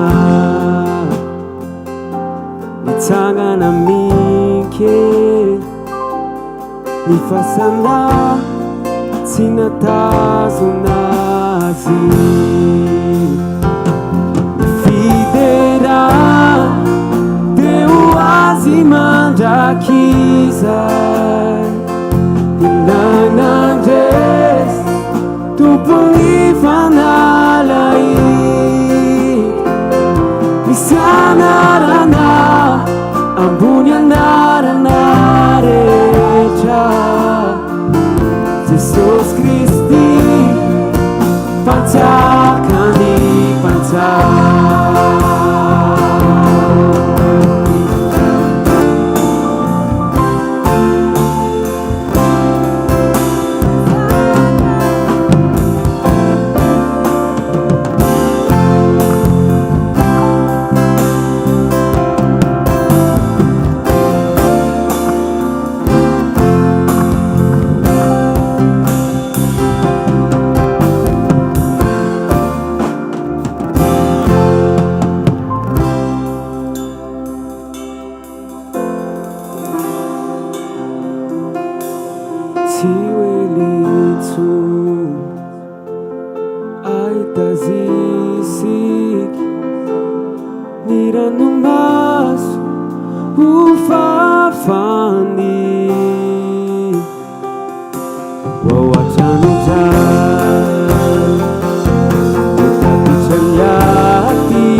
Asio aleluia mafy tsara ho any Jesosy e aleluia mahafinaritra mihitsy zay hiry zay satria tena tsy hoe misy hira tsy mahafinaritra fa zay hiry zay tena hoe mahavariana be fa hatrany mitobontsika ny tamatavy any ambanivohitra be tena tsisy mahita any a mihiran'izany ny ankizy any dia misy video mahafinaritra kely hatramin'ny ekitsika avy any Alemana mihiran'izany a ireo raha tsy mangeka rehetra hatrany Majunga tsira be dia renao mihitsy rehefa atao zay hiry zay dia tena tsisy hoe pira avia izy fa heninao be mihitsy hoe fo mame voninahitra ny mpanjaka dia raha in Jesosy sanatiny tanao dia isaora Andriamanitra ny fonao ray manontolo ary misaotra ray aminaran'i Jesosy a nomenao toetrandro zay a tsy niady mafy ohatrany tamin'ny heriny misaotra fa nataonao niantona kely ny orana sy ny herika zay ilaina ihany fa rehefa fitombavako oatra dia isaorany ianao fa ataonao balika masoandro mitsotsoka ny rivotra ary afaka nahazo ainy izay nandray ny teninao niatrika amin'ny fiankofana sy ny fiderana ny vavolombelona ny vavaka ny tsodrano sy ny famafazana misaotra ray amin'ny anaran'i Jesosy ianao no nitarika sy ny taona mitondra anay ho eto amin'ity toerana ity misaotra fa ny fanatrehanao manova mampiavaka mitondra fahafenona sy fahavokisana ary fahafampo misaotra ray eo amin'ny anaran'i Jesosy amen saorantsika an'i Jesosy fa vita soa ny réveillon tamin'ny 31 tiaka mafintsika ho an'i Jesosy a saotra an'Andriamanitra ny amin'ny ekipa rehetra izay ny sala natanteraka izany a misaotratsika anko zay nitondram-bavaka mety eo tsy voatery hoe afaka fa inoko fa tamin'ny fono ny ombonantsika atao anko ireo nandray anjara tamin'ny fomba maro be dia be ankolaka mivantana mispirana mitsangana misaoty karazany be dia be mihitsy izy tao a dia isaorana an' jesosy vita soa ny fiampitana tamin'ny taona vaovao a ary misaotra an' jesosy tsika nefa tanterahany fotoanandroany mihina fa me mahita nareo zao fa arakaraka ny nandrosoantsika ty dia misy zavatra me miova nareo ve tsy mahita an'izany misy zavatra me miova nisy taontsika hazo fijaliana no mitsangana be dia be teny a amin'le chapiteau zao izy zao a efa vy amin'ny fiorenan'ny communion alleloia fo hitako teo zay teny zay a dia mety amin'ny manaraka dre satria tsika manana fo an' jesosy a dia efa dingana hafa indray no iarahantsika eto aza vela izy fahaterena hoe zao ny tsy maintsy e tsy hoe tsy maintsy le izy fa rena ho any anaty hoe ndry eto ntsika menakavy kely dia ndry misy kely an'izay ndry dia iny a ataovy zay omponao fandriamanitra mahita an'iny amen na raisy nitsodrano zay tanonina aminaran'i jesosy tanteraka eo amin'ny fiainantsika hitanao aneny tompoka hiaro anao ampamirapiratra ny tavany aminao neny tompoka mindra fo aminao anandratra ny tavany aminao neny tompo a ka nome anao a fiadanana tanteraka eo amin'ny fiainantsika zany a amin'ny anaran'i jesosy amen tena akaikinao a taona tsara ho anao ty taony ty hoe tsy oro ny famangin'andriamanitra ianao hoe tsy ho oro ny fisehoan'andriamanitra ianao hoe aza matahotra hoe aza matahotra ary mpandresy hoe amin'ny anaran'i jesosy asoteka mafy tsara ho an'ny tompo hoe zarao reo fahasoavana fa ny fahasoavan'andriamanitra ny matoy izao a ary ny fahasoavan'andriamanitra ny matoy izao anareo a amen teny jesosy daholo a amin'ny herinandro ambony